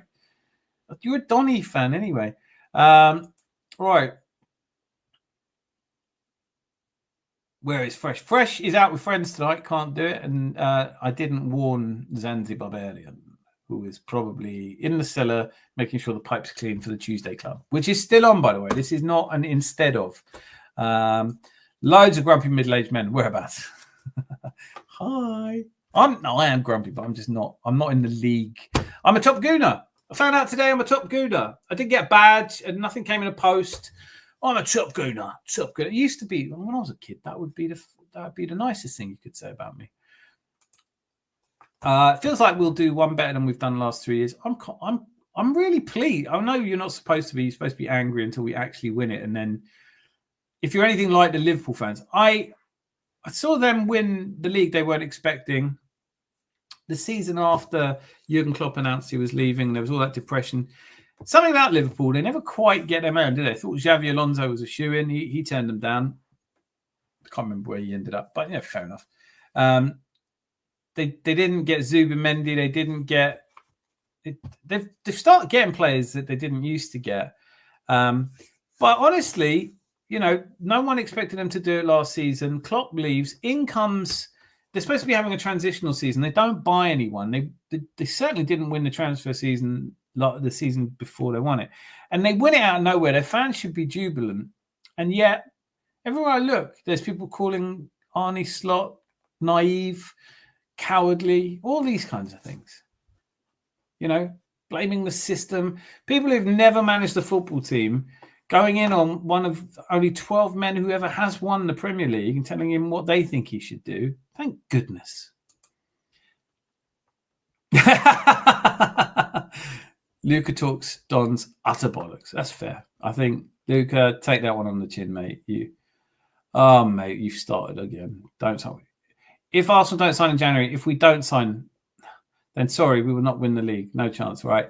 Do you know what? You're starting to remind me why I didn't used to. I've stopped listening to you because you just talk. You say the same shit. You're like so obvious. It's painful. I'm going to give you a bit of a break. You should take up knitting or something. Just sit there and keep your mouth and your mouth shut and your hands busy. Oh, that sounded wrong. Don't do that. Nave, hey mate, he was the first half hour. Yeah, he was. But he only popped in to say he wasn't going to be in. Not even worried about signings, Dan. Berta has my trust already. I think he's a transfer gangster. I absolutely love Andrea Berta. It's all right to love him, isn't it? He went out with a checklist and got everyone we wanted. Whether or not you agree with the players he brought in, Noni Madueke obviously is petitionable. I mean, Eze, for me, is a great signing, one of the best signings in such a long time.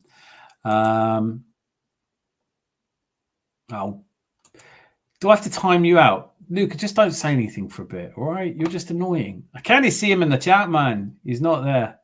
Hey, he's not there. Fresh is not there. He came in and he left. He said, I'm out. He said, I'm out with friends. I don't know why I just didn't dump him and come back. You know, if we stay on late enough, and we're not going to because we've got work tomorrow, but I'm sure he'd pop in later. Hires. Luca, what if the dream winger isn't for sale? Don't engage Luca in rational conversation. He's just going to say the same shit. You know, it's just the same thing. Like he will say something like this: "Go get me Semenyo." Semenyo's not going to play for Doncaster. You absolute melt. Why would he do that? Luca talks on absolutely nobody is calling for more signings. January. What are you smoking? He's not even smoking. I guarantee you, he's not even smoking. He's just had too much time with his own opinion. I said it before. If all our players are fully fit by January, do we really have to buy it? No, I don't think we can afford to buy it. And I don't think... Also, can't just be... I want to be the first person to say this. Can anyone name a single January transfer window signing that has helped the team win the Premier League? One. Just one. One signing that has made a material difference. January, you get the same thing that happened to Liverpool at the start of this season. They come in... It takes them a month or two to adjust. Before you know it, you're in March.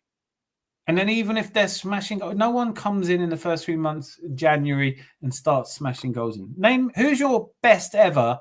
Who's the January transfer that made the difference between winning or not winning the league? And you won't be able to think of one. We did this 9 months ago, just after January, or just during January.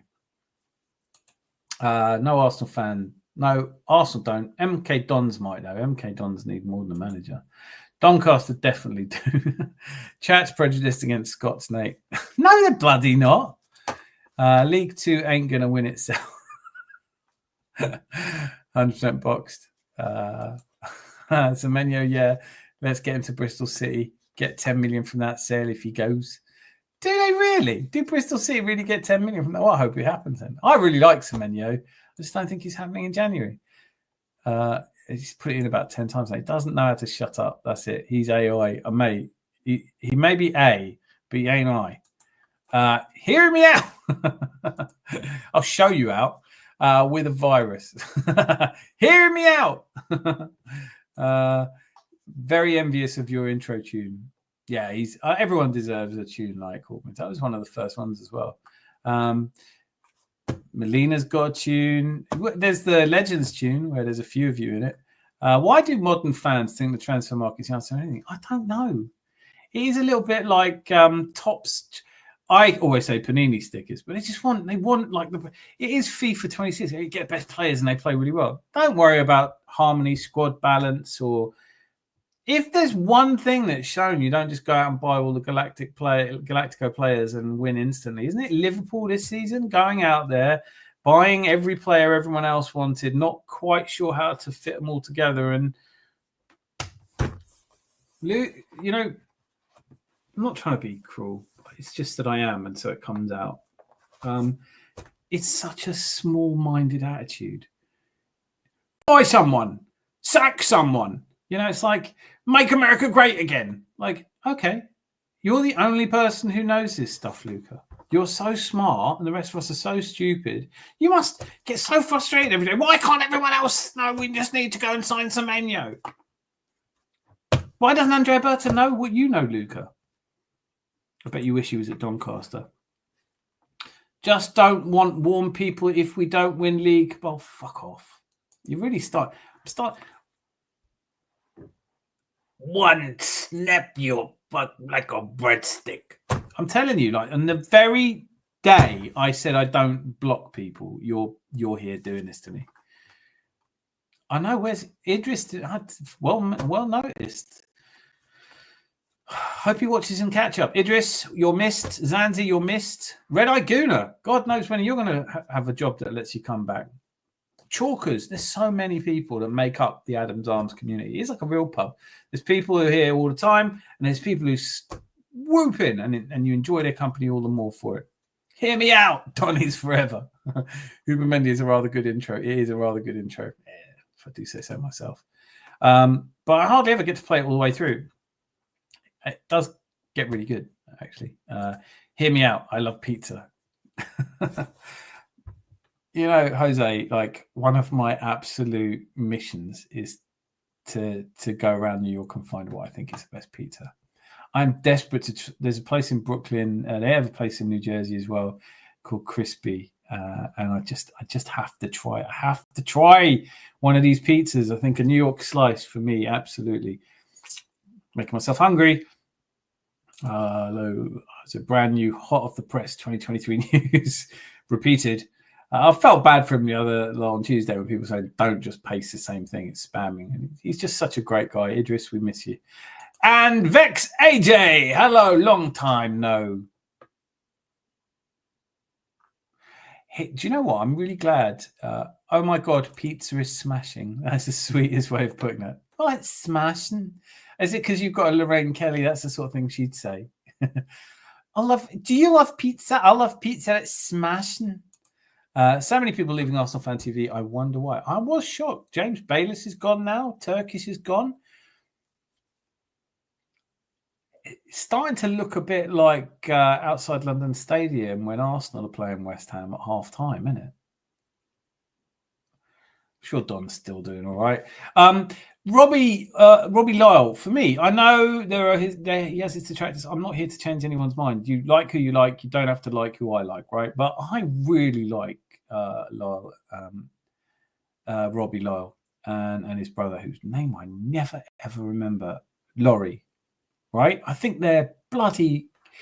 I think the thing is, the idea of putting a camera in front of a fan outside the stadium, it has democratized the Arsenal fan base. It has, and also it's like we were saying earlier, you know, football pundits aren't good enough. Like whether or not you like Mark Goldbridge, and I think I'm going to divide the room now. I really like him. I think he knows a lot about football, and he says what he thinks. He gives his opinion. There is room for that. Hear me out with pineapple. I do like pineapple. Everyone always thinks I won't. Fabregas loves pizza. This new set reminds me of a school presentation. Thank you. Trying new things, you know. Sit down, Vex AJ. The bell does not tell you can go. I tell you can go. God, I'm getting flashbacks.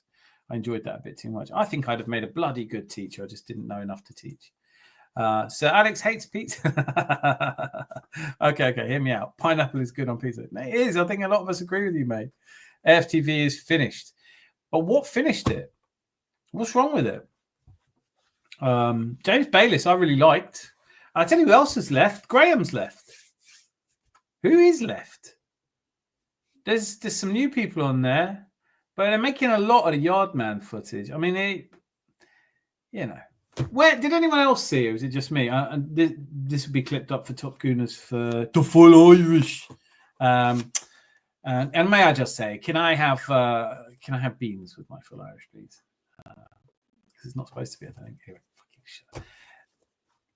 They're making a lot of that Yardman food, but there was an interview where Robbie actually sat down with Yardman and said, "Look, let's talk this through. You're being a bit of a dick when you say that you're not celebrating." He was like, "Well, we need to win things."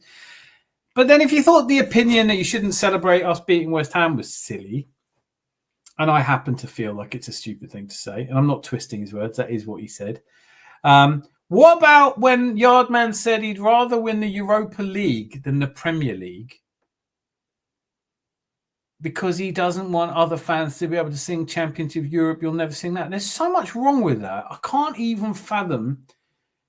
I mean, if you had lead toys as a child and for lunch, dinner and breakfast, I can't see you being stupider than that. First of all, if you're winning the Europa League singing Champions of Europe, you're a Tottenham fan. Only Tottenham fans would. It's not. There is no other set of fans in British football or world football that think winning the Europa League qualifies you to say Champions of Europe. It's a cup I don't want to qualify for any more than I want to see us win the Conference League. I don't want us to win it because I don't want us to finish 5th, 6th or 7th. That's surely we're all on that same boat. Hear me out. I don't want to win the Europa League more than the Premier fucking League. Manner of stupid, and all because he's bothered by away fans. If they're not singing that, they'll sing something else. If you get triggered by away fans, where did you learn to support football? Hear me out. I had pizza on Saturday. I haven't had pizza in ages. Hear me out, Rosie. You make exceedingly delicious cakes. And yes, she does. Loads of exceedingly good things. Hear me out. Mike was brilliant. This is now going to, I swear to God, the first Gooner channel merchandise will be Hear Me Out. And it's not even an Arsenal fan. It's a Doncaster fan. How mental is that? Hear me out. I did not have relationships with that woman. Sorry, probably a bit before your times. No, but you caught me on the zeitgeist. Hear me out. I made triple. It's gone viral in the Adams Arms. Hear me out. I made triple chocolate cupcakes tonight and I've eaten one. Can I have the other one? Can I have another 2? Due to World Cup, I don't see any big signings. Yes, very good point, by the way. No one wants to jump ship unless it's a player who's not getting any game time, in which case fans that really want to see a January transfer, they just want to see Keenan Yildiz or Mbappe or some shit like that. Please, please, please, please, can we just not talk transfers all the way through January? Hopefully with 4 or 5 points clear. And then they'll still be saying, yeah, but we're not favouring because we're topping the league at Christmas. We're topping the league. I'm upsetting myself now. So many people left, in my opinion, is because new contracts probably had terrible terms, restrictions, what they can or cannot do. That is the literally, I hadn't thought of it like that, but there has been talk about contracts. I'm sure you're right. Obviously, it's wild speculation. That's all I'm capable of. But I think that's the most plausible thing because I think they have just gotten hold of it and gone, we want to tie you down. And I think that's a real shame. It's a real shame that, you know, when something that has potential to unify and bring people together, and it's such a big brand now, it can fall apart if you don't get that side of it sorted out. There was Arsenal Forever, which I didn't used to watch that much, but I did used to watch it. And James B was on there saying, I hate this show. And it sounded so sincere. So there's obviously some contractual obligation that they've been forced to live with. And it ruins things, doesn't it? If it's just an engine for content. Hear me out. Harold. I had to read that twice there. Hear me out. Kipling ain't got nothing on Rosie. That's a fact.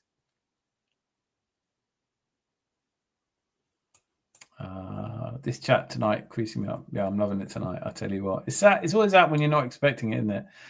I was literally going to do a video, film the video, do the video, put it all together, and I thought, it is a lot of editing, and honestly, I'm so delighted you've all come along tonight.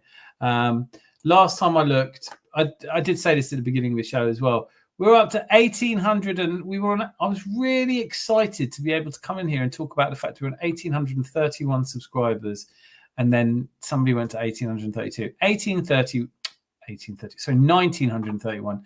1931, of course, is Herbert Chapman's first time anyone had won a title with Arsenal. Herbert Chapman, an absolute legend. Of course, it took him 6 years to do it, so which certain people in the room would be like, this manager, when is he going to finally deliver the silverware? This manager, he must be drawn over the coals. Yeah, but hear me out. Just give Arteta more time. Luca talks dons. We drink champagne, we cocaine, we got ladies over here, you've got shit jobs, you shag your dogs, and your wife is on their game. Oi! Can I be demonetized? I mean, some of the shit people are doing on you, I always think, like, how... No, I'm not going to get into it. All the beefs that are going on between people at the moment. Hear me out. Big up the Doncaster gang. Luca talks dons. Hear me out. John Sargent, Joe Brand's dad. Well, I hope you are too, Rosie. Arsenal, I'm about the Gooner. Arsenal, I'm on about the Gooner. Arsenal, I'm on about the Gooner. What? Hear me out. Big up Doncaster. What are you on about? I don't know what you're on about. That is the way. Not done it. Oh, I see. Okay, good. Hear me out. 100%. Always. Legend has it. Sarah Lee watches Rosie's channel. She's nicking ideas as well. Do they still necessarily still exist? Can't you read clearly? I wouldn't start chucking stones. Both Turkis and James have stated they have channels to fall back on. I heard Graham has left as well. Yeah, Graham's left, and Graham, I really like the tactical breakdown. Surely, well, he's left, but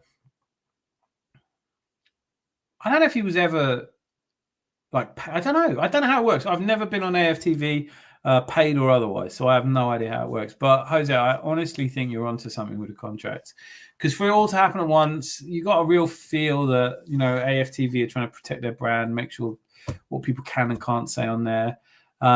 It's a shame when it gets to that point. But, you know, it's paying a lot of people's salaries. You have to look after it. It becomes a business, and it's not so fun. Are you serious? Did we win with Reyes? Yes, we did. Yes, we did. Was it the season that we signed him in January? Was that 2003? That's a fucking good point, though, Social. Well made. But I don't know if I would say that Reyes made the difference. He did play a few good games. I just don't think he made the difference. I'm going to have to look that up now, because I can't. All I remember him scoring an absolutely world-class goal against Chelsea when he first signed, or not long after he first signed. Rest in peace. Way too soon. Such a tragedy.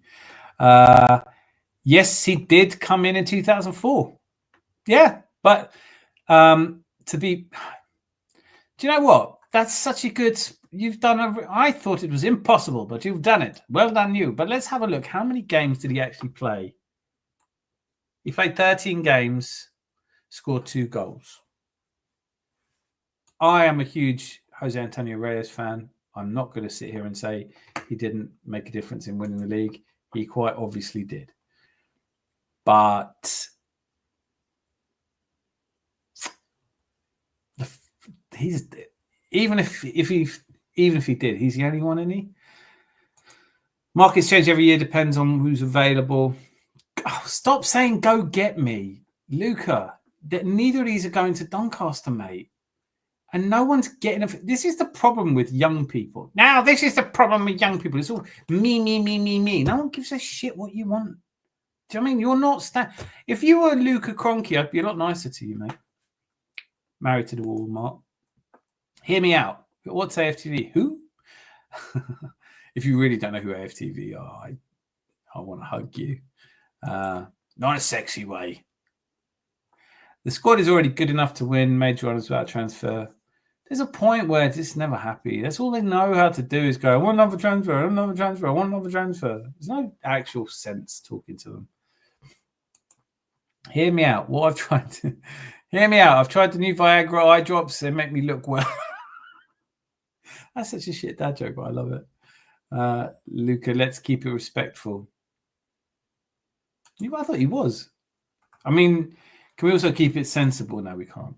It's now, lads. Woke up, step out of the time machine. We're in the year 2025. Exactly. Couldn't understand what you meant, Luca. That's not surprising. Hear me out, Razor. That badge looks a bit wonky still. That better? It is wonky. I've admitted it like a dozen times. There's nothing I can do about it. And no, Rosie, I don't want you to come and redo it. Do you see Dean Gaffney's dog in EastEnders, Hawkwind? Hawkwind are lethal stuff, mate.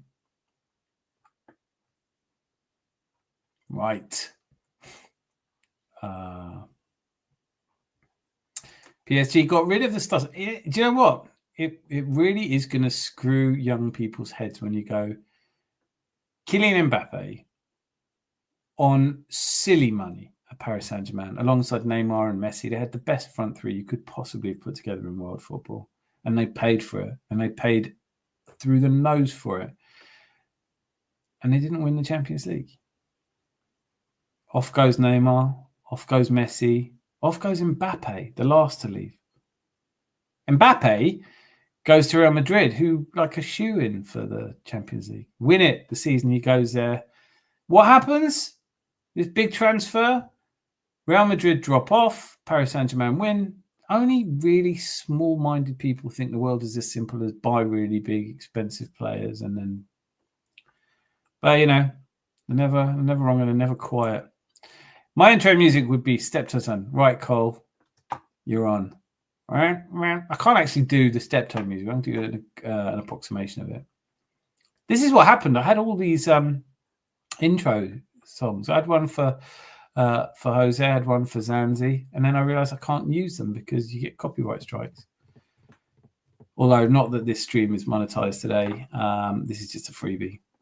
I'm just glad you're here. Thanks for being here. Doncaster accent is okay. Wet hard. Rosie, do you think Defo will work with Rangers? Defoe? Defoe? Is he going? Yeah, but damn, we need to sign players in January. We need to sign them all. We get rid of this lot. If they haven't won the Premier League by January, I want them all out.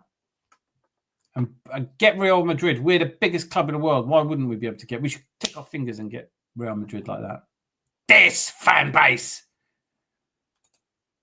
Idris is a flipping legend. Yes, he flipping is. Oh, miles behind again. Semenya does look very good though. If I scroll past all the Luca talks bollocks, I know you take Donny Rovers very seriously, mate. Coca Cup. Robbie lives in Milton Keynes. I did not know that. You're watching Ed Gain, Rosie. Where's Mel tonight? Medina's not here. No, Ty's left. Fuck you know. Man, just sitting on the bus going to games with Ty next to you. We know why they're leaving FT. I can't see. What is that? What is that? I can't see that. My eye's not going to be able to see that. Write your words. Bloody emojis. I love your new thing now. I'm going to have to zoom in on that as well. Hope it doesn't say something awful. Yardman is a result of too much interneting. Yes. Yardman just wants people to listen to him. You don't get listened to unless you say something really stupid. People said AFTV was finished last time when Troops and that group left. Yeah. It all still exists. I don't watch it anymore. Like, I'm not the only one. Yardman is a result of standing by your word so much you dig a hole you can't get out of it. Stick it by your word. Yeah, and there's a lot of them out there. I think that's a fair point. And when talent leaves, people will say AFTV is finished again. Yeah. I think at this point, AFTV is a big enough entity that even if Robbie left, it'd still be an AFTV. But I think they jumped the shark a little bit. No, he didn't say that, surely not. AFTV is finished. The roster just moves on. Like it or lump it. I'm leaving FTV too. Don't you go anywhere. You're the only one I like on there. Anyway, it's in the contract you have with me now that you can only watch this and you have to dislike everything else. Question: do you guys want to sign January from Doncaster? She was a dinner lady, but Jan from Doncaster. I'm joining AFTV Easy Money. I would definitely. I'd do a collab with them. And Curtis is on there. He's, I've had my moments of not liking Curtis Shaw, but actually, I think he's pretty strong. Dan Potts is on AFTV. They've got people in there. I left AFTV last week. I'm going to Doncaster to link up with Luca Talks Dons. That's the big one. That's the big move. Are you ready for that, though, Boxed? Hear me out, right? This hear me out is, it's going to be a seasonal. This is going to be, I'm doing Christmas hear me out. Hear me out! Hear me out, Razor. I'm off now. Bed is calling me. See you next show tomorrow night, hopefully. And on Friday, if we all manifest it, Earth Vader may well be coming on for the Friday night show. I really hope you do. If not this Friday, soon. Love having you on. Troops Yard, man, they weren't signed for Donnies and Jen, so they don't count for shite. Sorry. We should all meet up if it's just you and Luca. Doncaster will be half full. AFTV is a business. They couldn't expect to stay there on there forever. The content will change. The better for them to push on with their own channels. I agree. Listen, I think they've all got a platform. Herbert Chapman, legend. Which Arsenal fans, they always going off Sunday to Sunday like we kettles boiling over with anger. Yep. Why so angry, friend? We are top of the league. Yes. We are top of the league. We are top of the league. Sorry, Darren, late stream today. Charles, no need to apologise. I didn't even say there was going to be one. There is still a Tuesday Club tomorrow you can be on time for, but brilliant to see you. It always is. Right, so where are we up to? Dan, with Odegaard injury, what are your expectations from Eze and Nwaneri? Eze full-time and Nwaneri cameos, or Nwaneri brought in big time for Atletico as well? I don't think Ethan will get much.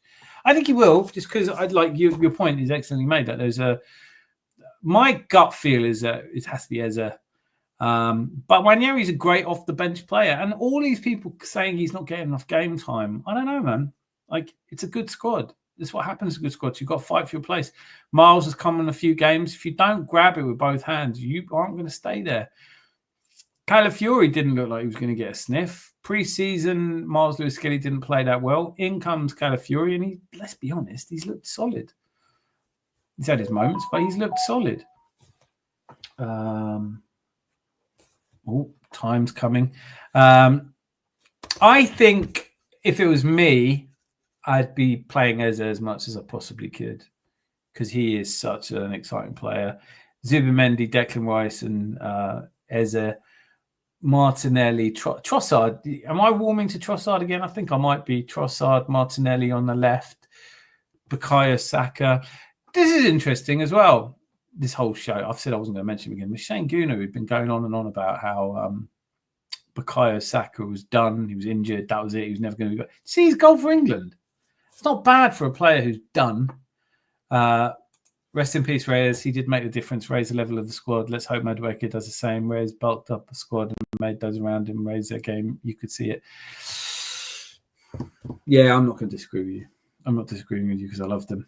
I thought he was a brilliant player. Played with a smile on his face. Kicked him all over the place, didn't they? And I don't think he was physically ever 100% in the Premier League. But yeah, no, okay, I'll give you that one. I asked, was there a player that came in January and made a difference to winning a league? I think Reyes is the one. Brilliant shout. Would you rather be a centaur or a reverse centaur? I'm going to keep my mouth shut because I haven't got a fucking clue. Rather be a Donny. I'd rather be Spurs than Doncaster. I wouldn't. That's a lie. I'm just trying to wind people up. Hear me out. Hear me out on the front and show me out on the back. It's got to be the first merch, isn't it?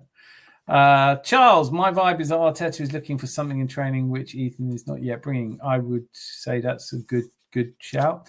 Chris, I love the vinegar on pasta, and it's really nice. Well, you got obviously balsamico. I didn't think you meant that though. Huben Mendy, maybe, yeah. And on 18-year-old, I'm on the side of Arteta. Ethan has to bring it to the table what is needed. I thought he played brilliantly last season. I want to see more of him. I don't think it's over for him. I don't think he's being frozen out. I think there's so many games. Be surprised if he does start him against Atletico. That's a game we do need to win, isn't it?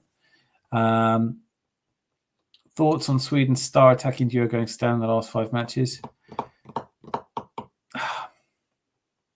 Who's the Brighton Swedish player that's really decent?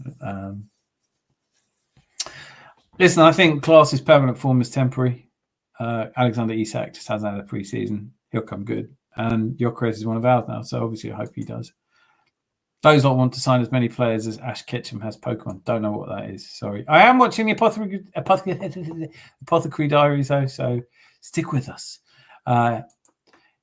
As a fan, I want to see Wanyeri clock up a lot of minutes in the absence of Odegaard. I do as well. I just don't think he will clock. Well, he will clock up more minutes. I know what that is. Shouldn't be saying that. Oh, reverse head tour. Yeah, no. Is that what you're talking about? I have no idea. Question: what Donny players would you bring in, and who would you get rid of? Is it bad? I don't know a single Doncaster player. At this point, AFTV needs a 10-year anniversary union show. Oh, mate, what a brilliant idea. Oh, yeah. There's a lot that don't get on anymore, though, isn't there? I don't think Mr. DT's coming back. There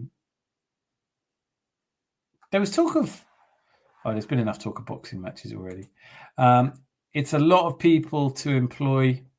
AFTV is a business, and we'll look at the numbers. If the numbers don't hit, we'll cut it. Not a good investment. Must be making coin, though. It's not like an expensive thing to run, is it? Although, obviously, it's got its overheads now. It wasn't going to last forever. It's not a BBC self-funded business yet. And I think DR Sports is probably...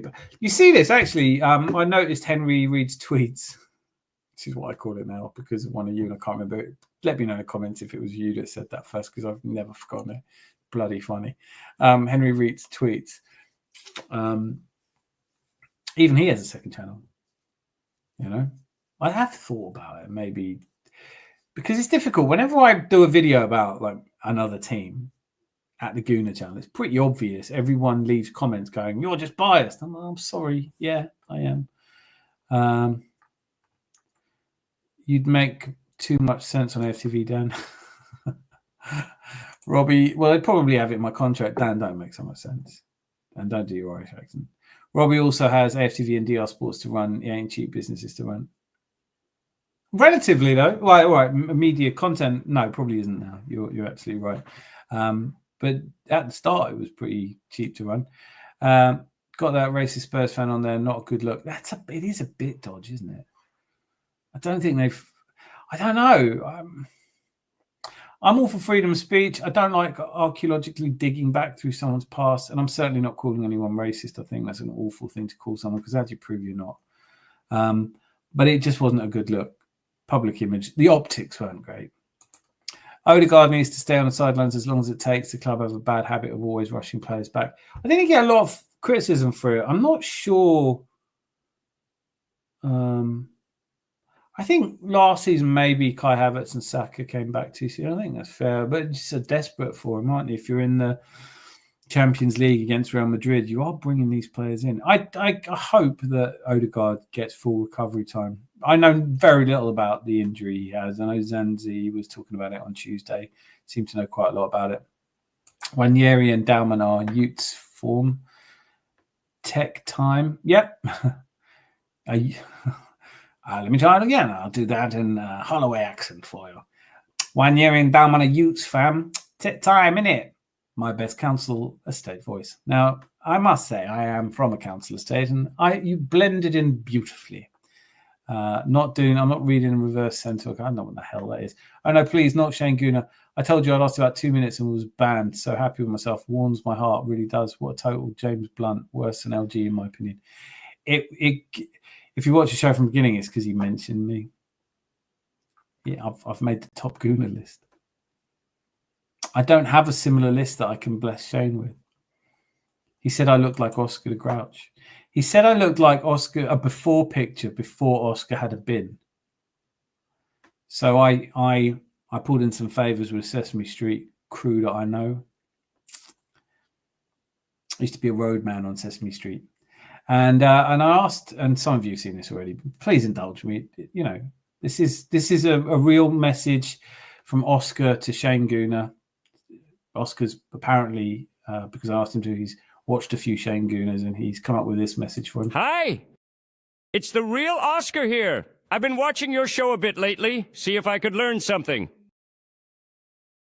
So far, all I have learned is that you are in more dire need of a blowjob than any white man in history.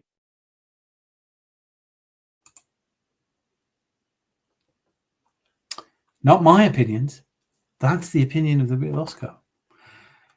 You want to bring shit to it? You just brought piss to a shit fight, kid. Right, so remember DT from AFTV? Yeah, he still goes on channel. He's in Doncaster now.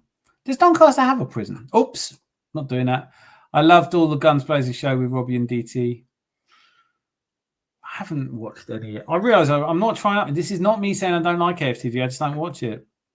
There is Collis. I had a sneaky feeling it was you, but I coined Henry Reid's tweets. It is brilliant. That is what I call it now. And it's funny, like when you call it that to other people, they know exactly who you're talking about as well. Hear me out. AFTV need to do. Oh, we're not doing reverse anything. Wilshire at Luton. Oh, Charles, thank God you're here. Better late than never. I totally forgot I was going to talk about this.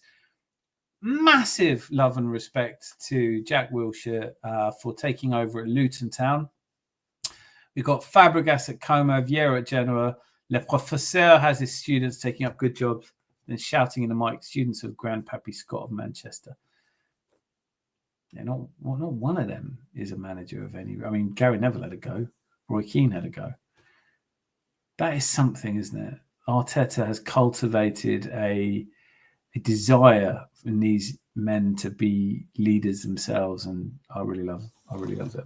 And I'm so sure that Jack Wilshire will do well. Listening to him, I love Jack Wilshire, and I hope he has an absolutely one day. Trucker whispers in the corridors of power. Might Jack Wilshire one day take over from Mikel Arteta? Who wouldn't want to see it? Is there anyone here who would not want to see that? Obviously, we have to see how it gets on. I know Fabregas. If it's a choice between Fabregas, who looks like he's going to be a great manager already, or Jack Wilshire, I still have Jack. For that moment on the balcony where he's going, what do you think of Tottenham? Come on, just for that. Hear me out. Good night. See you tomorrow, hopefully. If not tomorrow, Friday. If not Friday, Sunday. And there'll be a few in between. LG is quick to run his mouth and quick to be turning down a boxing match for money. Yeah. God, it's totally... Who's the guy that he's in a beef with at the moment who looks like he could absolutely destroy Lee Gunner? Lipsy. Because I'm not into drill music, but I really like this guy. He's super, super switched on. Lipsy and Lee Gunner in a boxing match, because he was saying, like, I'll call you out any day. Lee Gunner is talking a good game at the moment, or slurring a good game anyway. Is LG a Donny player? He didn't quite make the Donny lists. The toxic negative Arsenal channels get clicks because of rival fans who want to be told Arsenal aren't good. I think there's an element of that. I really do. There's so many more not Arsenal fans than are Arsenal fans, despite what you might think watching YouTube. Miss Molina, if you click this link, it will take you to Miss Molina, and she is the Queen of Arsenal and one of the best people to watch. An infectious smile and laugh, and knows as much about Arsenal as anyone else. The good thing is we don't have to rush players back. We have enough bodies. That's how I feel. Well said. Odegaard injuries have been impact injuries, I believe. Well, there's 2 shoulder injuries, just falling over in the same place twice. I made the top Gooner list, different kind of list. Oh, dear. Oh, dear, oh, dear.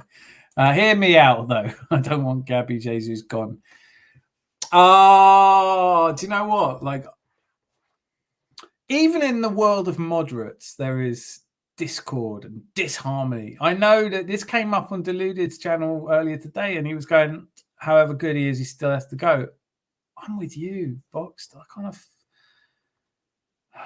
just don't want him. I want him and us to win some stuff. He better not go to Doncaster. He ain't going anywhere in January. He'll be here. Hopefully, he'll do an Ian Wright, and win the title and then leave quite soon after. The success of Nick Woltemade in Tyneside in Germany will have profound impact on Kai's World Cup chances in 2026. Kai apologists want Gyökeres comparisons, whereas the worry should be Woltemade. Ooh. Germany have got back into not great form again, haven't they? I think Woltemade, look, he's a good player, and he's riding a crest of a wave at the moment in terms of confidence. Whether or not he's as good as Kai Havertz, I don't think so. But I'm a massive Kai. I am a fan of Kai Havertz. Didn't think I would be, but I am.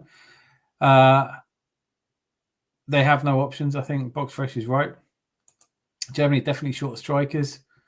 All the best for Jack. I really listen. The other thing about him getting the job at Luton makes it a lot more palatable that he didn't take the coaching job at Arsenal for the under-21s. No one find it weird. Pep and Wenger players are managing. Ferguson's lot are doing Twitter agendas on TV. I don't think it's weird. I think it has a lot to do with toxic positivity. I think if you're encouraging and supportive, I think that comes out in people. Fabregas manager with Jack assistant. I don't know the other way around. He's on about Lippy. Yeah. From fifth. I don't know where he's from. Was he? All I saw was I was looking up. What is his second name? Lippy Licks. I watched him do a talk about trying to get people to stop being roadmen, his own experience of being a roadman. I thought he was brilliant. I thought it was really, this is the kind of thing that you want young people to hear. He was talking about how he ran. He said, I've got pace. He was confronted by 8 men with weapons and him and his friend, and he ran and his friend stood his ground. And the next day his friend was in a wheelchair. He goes, like, anyone who's telling you to stand and end up in a wheelchair, they're not your friends. Don't listen to them. So Lippy, I can't remember his name because I only found out about him the last couple of days. Lee Gunner talking from off ends somewhere in Doncaster where he thinks Luca talks Dons, doesn't know he's there. I'd pay to see that fight as well. Coming from a man who sits in front of a PC every morning talking to a bunch of kids spouting the same 7 dead year football chant every day, calling out others on looks, calling others narcissists. It's mental, isn't it? It's a little bit mental that you start talking about what people look like. I mean, don't get me wrong. I'm not sat here saying I'm an attractive man. Like, it's a football channel. I'm a middle-aged man with a grey beard. Like, my best years are behind me. But, like, all the people who could call me out for looking shit, I wouldn't have thought it was Shane Gooner. I'm not even sure he's a Gooner. I don't know why he calls himself that.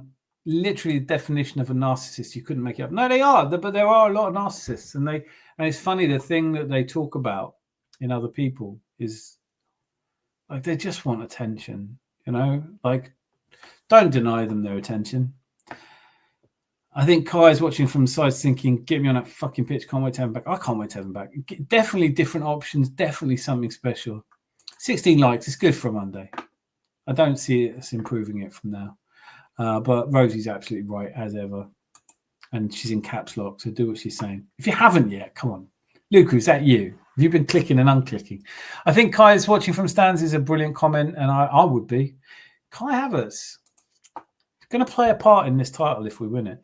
The problem Lee Gunner has is every now and then the internet actually has some people that aren't nerds. When he comes across these people on the net, he hopes his location is off because he's probably he's getting called out by a few people for boxing matches. Every now and again when I see that, I think that's not fair. He's never said, and then every now and again you hear him go, do you know what? With Lee Gunner, I could almost tolerate the arse wipe comments he makes, but it's when he goes to kiss his teeth and he doesn't have to kiss his teeth. He goes, if you can't kiss your teeth, don't kiss your teeth, right? But God, it drives me absolutely fucking. I'm white tonight. We take names, my brethren. I will be frank with the Gyökeres loyalists. You lose the argument when you say it took Kai 6 months. He wasn't playing striker, yeah, and it didn't either. But also, look, I don't know where I think you're kind of a little bit more sure of your opinion than I am of mine. or a little bit more confident to express it. I have to be honest and say I feel really challenged. There are lots of times I want to lose my temper with people and say, look, Šeško's scoring in a really shit Man United team. He just looks a better player. I watched him at Leipzig. I liked him better. I got told by everyone that I was one of these idiot Arteta-ins that, even all the people you respect going, Gyökeres is ready now. Šeško won't be ready for a couple of years. I was like, they scored about the same number of goals as each other in the Champions League. I don't get why everyone's so sure that Gyökeres is the right man for the job. I haven't seen him play. Just scoring shitloads of goals in Portugal doesn't mean you'll do it in the Premier League. And now, the same people that desperately wanted him, that were angry at the suggestion we might get someone else, have started saying, oh, well, he's not that good. It's painful, really, isn't it? It is painful. So Alex Ferguson, legacy, only good enough to talk, but can't walk the talk. Like the stream! I like it. I watched the Sweden game. Gyökeres isn't impressive at all. Sorry for Cap's keyboard when I Doncaster.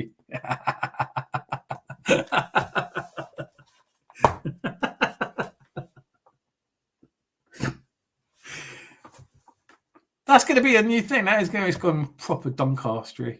Hear me out. Hear me out. I'd be disappointed if Gyökeres and Isak will not be seen at the World Cup. Norway going in. Haaland will get golden boot. Haaland's annoying, isn't he? Haaland is annoying. He does look the bit, though. He looks like the best striker in the world. As long as Gyökeres contributes to the team, I don't care if he gets goals or not. If he's pulling players out of position, if he's fighting for... The one thing I'll say is, as an Arsenal fan growing up, not every Arsenal player that put the shirt on, and I don't want to get crucified for saying this, but Perry Grove's one of my favourite Arsenal players. And I don't think it's because he was the silkiest player. I thought he just looked like he always gave his best, and that's what you want. So as long as Gyökeres carries on as he is, he'll get goals. He'll get goals. Chris Wood got goals. He's not the type to skip around a defender and bang top bins. It simply won't happen. To be fair, Haaland isn't exactly 5-star skiller either, so he can make moves. We'll see. Yeah.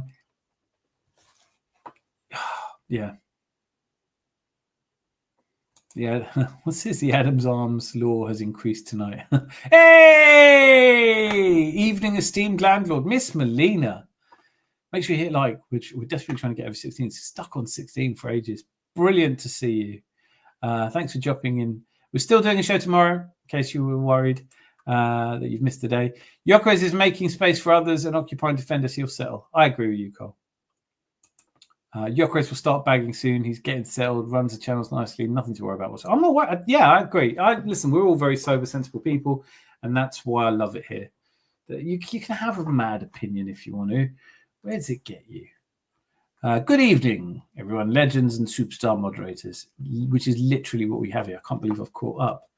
Damn it, I went over 2 hours. Damn it, I've gone over 2. I can't believe I've done that. I'm going to have to edit the clips myself now.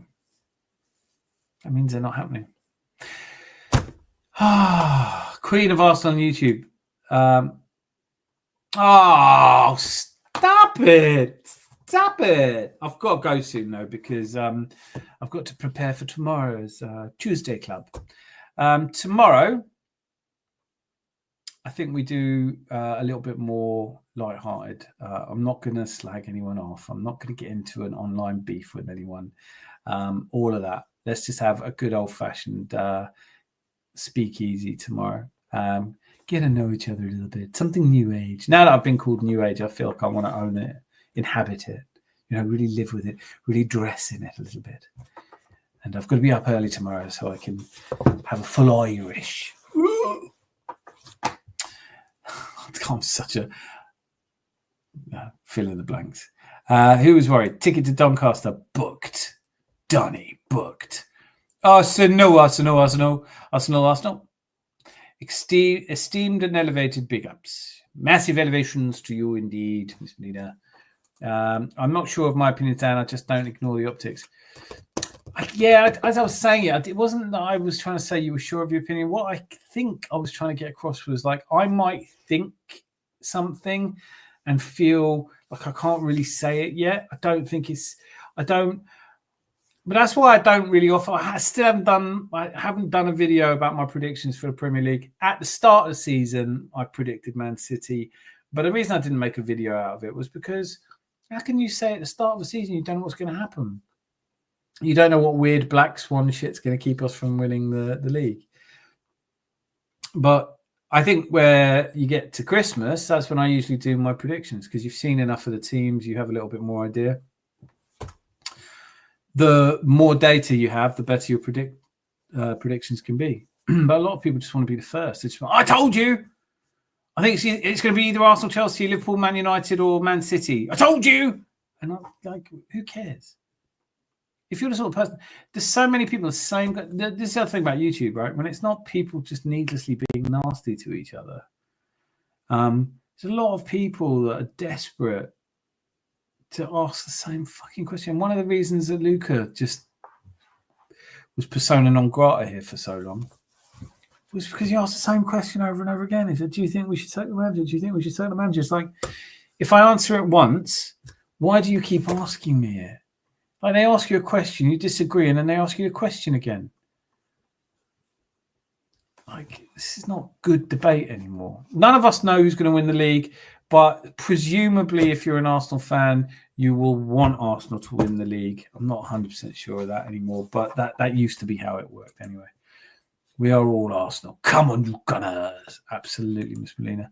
Rosie got me in on rating Dan's fashion sense for his streams.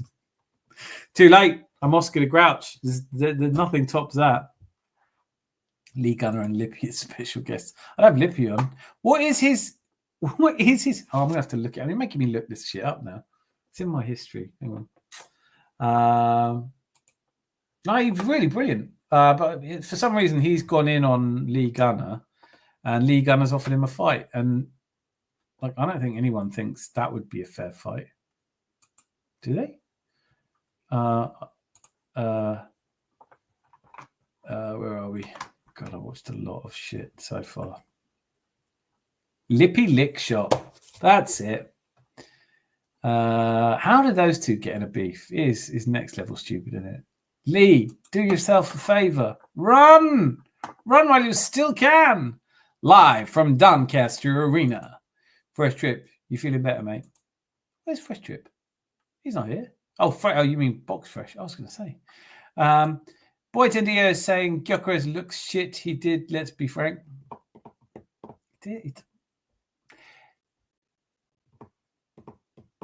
doesn't look as bad as I thought he would. That's the reality. I mean, he doesn't look as... I think he's running the channels. I think he's working really hard. You know, doesn't look like the best striker in Europe, does he? But neither did Tony Woodcock. Zombie apocalypse in March. League abandoned. That's it. That was the Black Swan shit. Like, you know what? Fuck it. We're playing through it. If I have to go and goal, we're playing through a zombie apocalypse, people. COVID Mark 5. Do you think that there was a lab in Wuhan that was like, quickly release the virus if Arsenal look like they're winning the league? Big up Mel from True Copite Reds. Great to have you here. True Copite Reds, how are you feeling about league? Obviously, I know you're going to say you think Liverpool will win it, but do you really, or are you a bit worried about us yet? Dan, the dress code was Snuffleupagus. I love the way you couldn't be bothered. You've totally not spelled that. Is that either you've looked it up, which would... That's not how you spell Snuffleupagus, is it? Mr. Snuffleupagus. And to be fair, he does have the lashes. I'll take that. Congrats, Big Guy. How have I started looking like Mr. Snuffleupagus?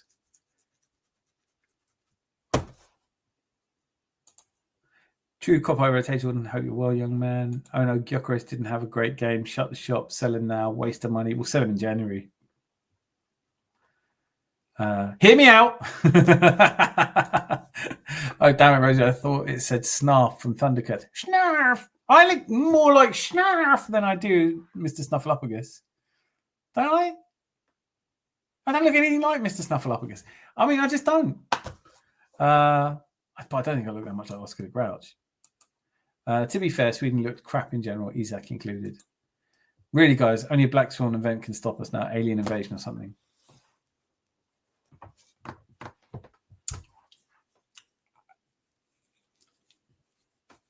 I think given that Liverpool are, it's going to take them some time. Maybe after the international break, they'll click into gear.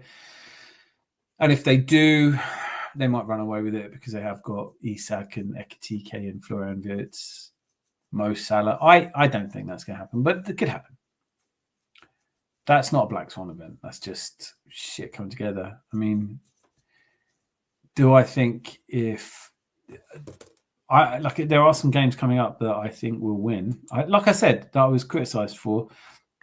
I actually think we'll beat Fulham away. We tend to do quite well there. I think we'll win Palace at home. That's a slightly harder match. Burnley and Sunderland both away will win. Spurs at home. We have an excellent record against Spurs.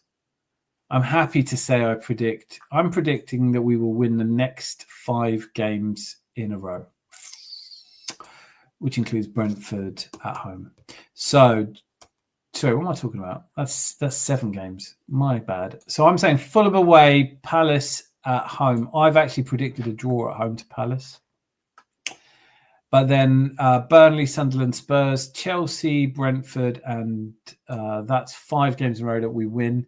And Liverpool have got Man City away in that period, and I think they'll lose that, or at least draw. So theoretically, I'd say we will likely be on by the 3rd of December, Brentford. Well, by my birthday, should we say, on the 6th of December.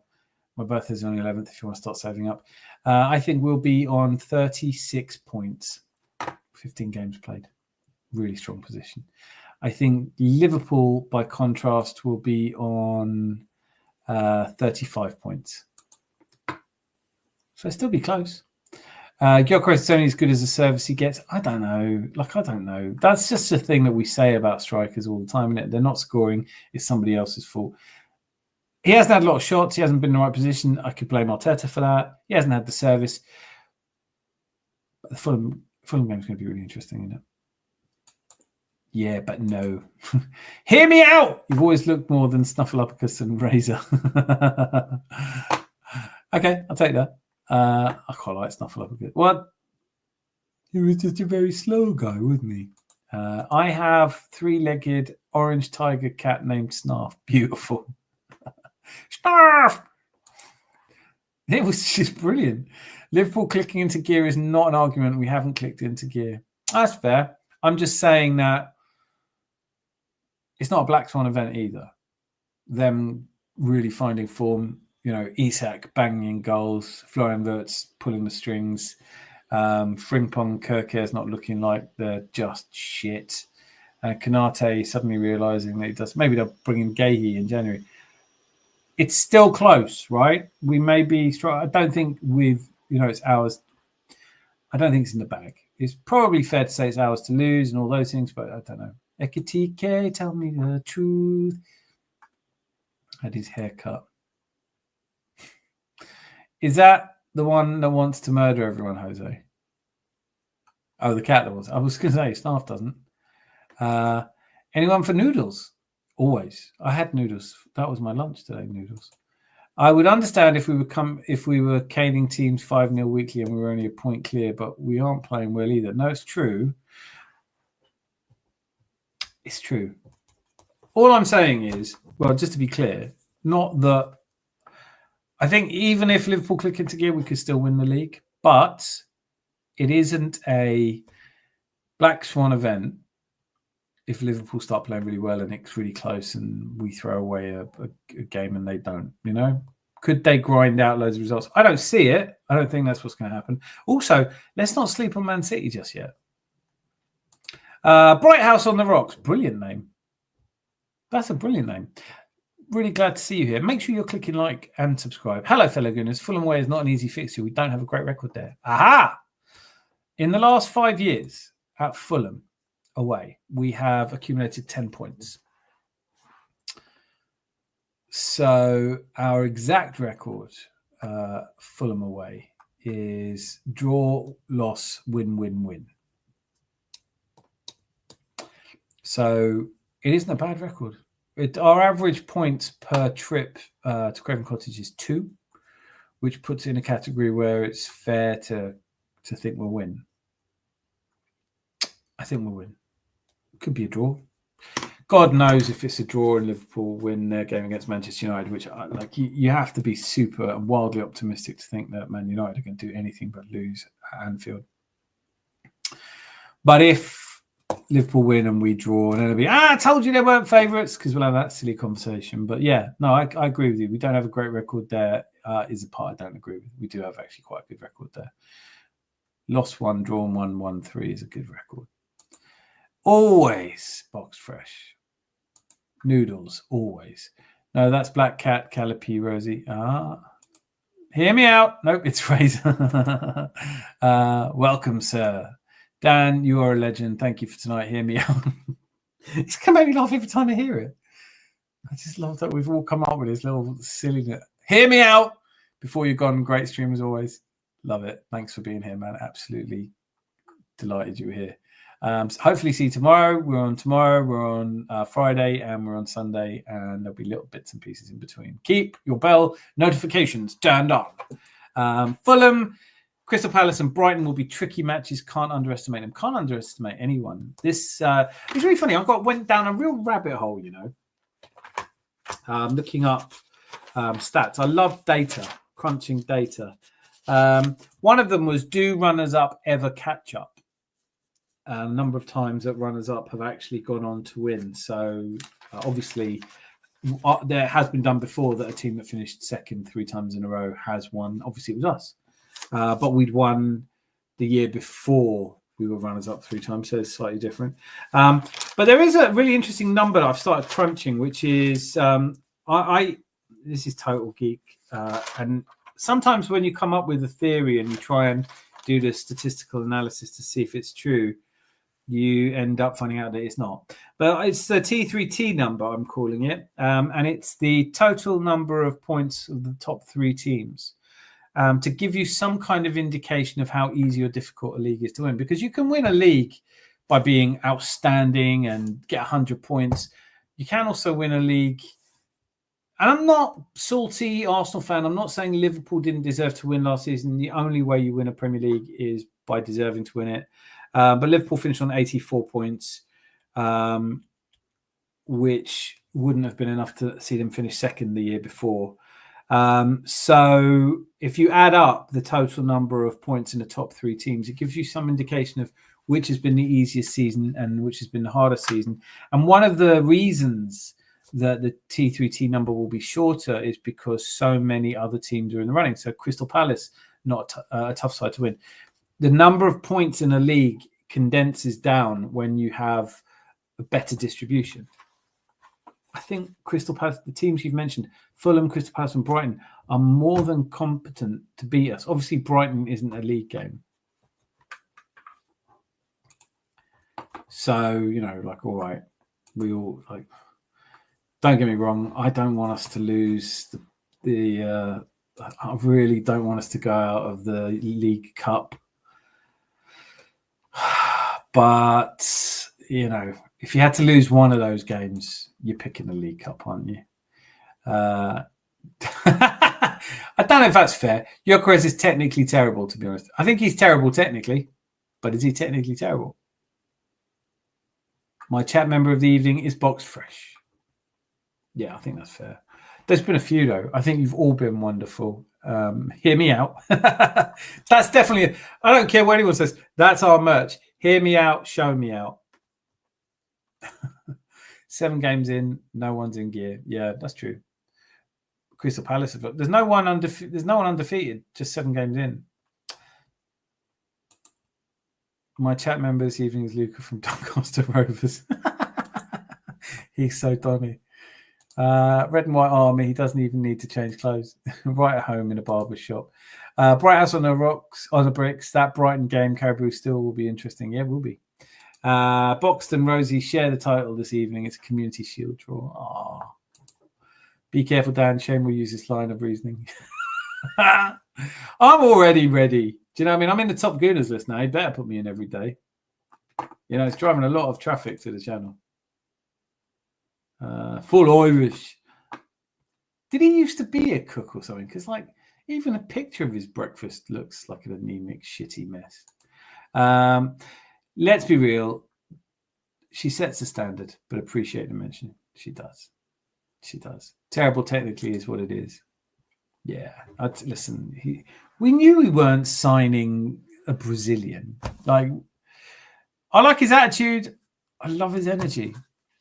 Takes you a long way. There's lots of, we might do this tomorrow. I might talk about this tomorrow. There are lots of Arsenal players throughout the history of Arsenal who have not been technically great, but have won our hearts. I'm desperately trying to think of one now without going over Perry. Like Arsenal versus Doncaster, I'm Doncaster sharing this shield. Especially to see who plays. We now have 2 separate squads. The B team is probably capable of fighting for top 6. I think definitely top 10. I'd agree with that. Actually, you know what? Yeah, probably top 6. I think that's a fair shout. Out of the 3, I can only see Palace beating the toughest match. It's mad, isn't it?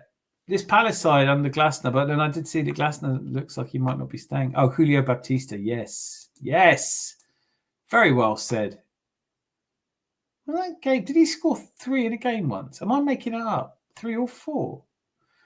Right. Come on, he's a Romfordinho. The Romford Brazilian. Oh, please. Paulinho. He was an outstanding player. The only thing that annoys me this Gyok signing is that various fans who were adamant Gyok wouldn't need time are now saying he needs time. Sorry, guys, he's not 22. There's no time to. Yeah, you can't do that. You can't say we're not signing Šeško because he'd need at least a season. Sign Gyökeres and then go, give him time. Well, how long? 3 years? John Jensen was neither particularly hardworking nor at all talented or skillful. I'm going to go on a limb here and say this. I'm a George Graham fan, of course I am, but if he hadn't been pocketing some money on the side for the Jensen, would he be there? He's no Perry Groves, but we love him anyway. Versus Liverpool.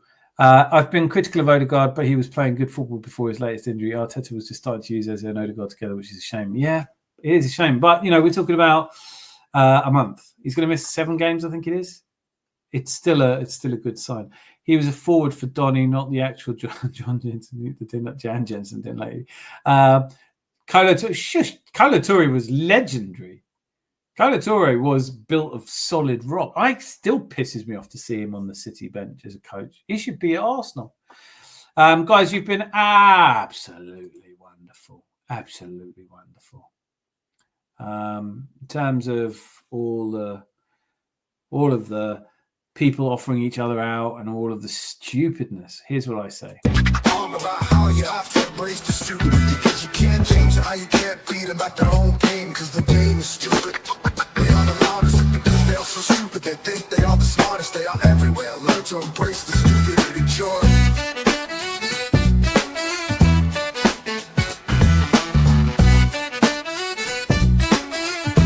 Embrace the stupidness.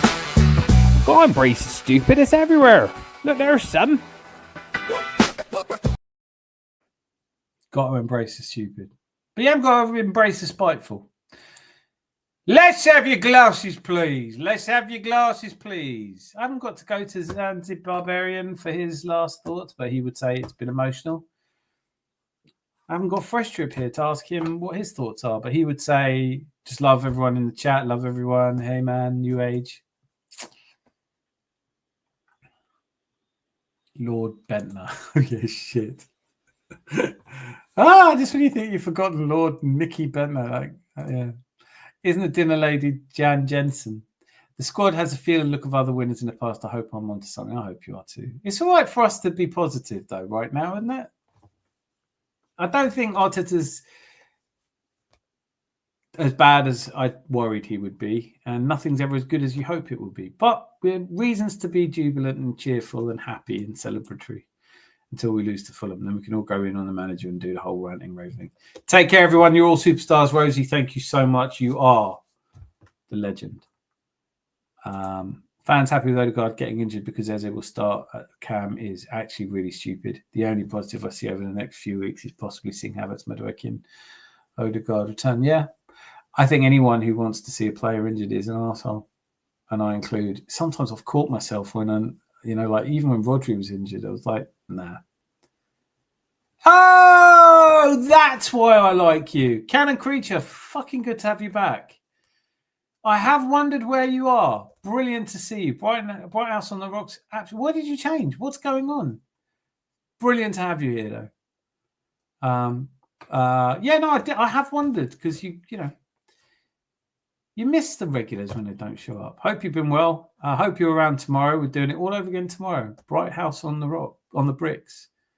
I don't know why I like it, but I like it. What is that? Mary Poppins? What is going on? Oh, it's a bright house. It's a lighthouse. Okay. Bright House on the Bricks. Okay. Cannon Creature. Loads of love for you here. Work is a ball breaker. Don't do it then. Become a professional YouTuber. I understand it's really easy. Just sit there every morning going, I hate everyone. Feck. I hate him. He's a narcissist. Arrogant. I hate him. Do that. That pays the bills. Or don't. CONCACAF World Cup qualifying is on. Haiti versus Honduras, followed by Costa Rica. I'd watch that. That's gonna be silly o'clock. I would definitely watch Costa Rica, Nicaragua, Haiti, and Honduras. I don't know who to pick it now. I might fall asleep watching that. Guys, you have been absolutely superb, and I cannot thank you enough for being here. I won't give the last word to Oscar Gratz. We've heard from him twice already. Do you know what I'm going to do? I'm going to leave it on. I talked about this earlier. I'm just going to leave it on the whole Hawkwind, the full song, and then I'll catch you all tomorrow. Let's do it all over again. Lots of love. Be lucky.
Slicing the air, Hawkwind justice.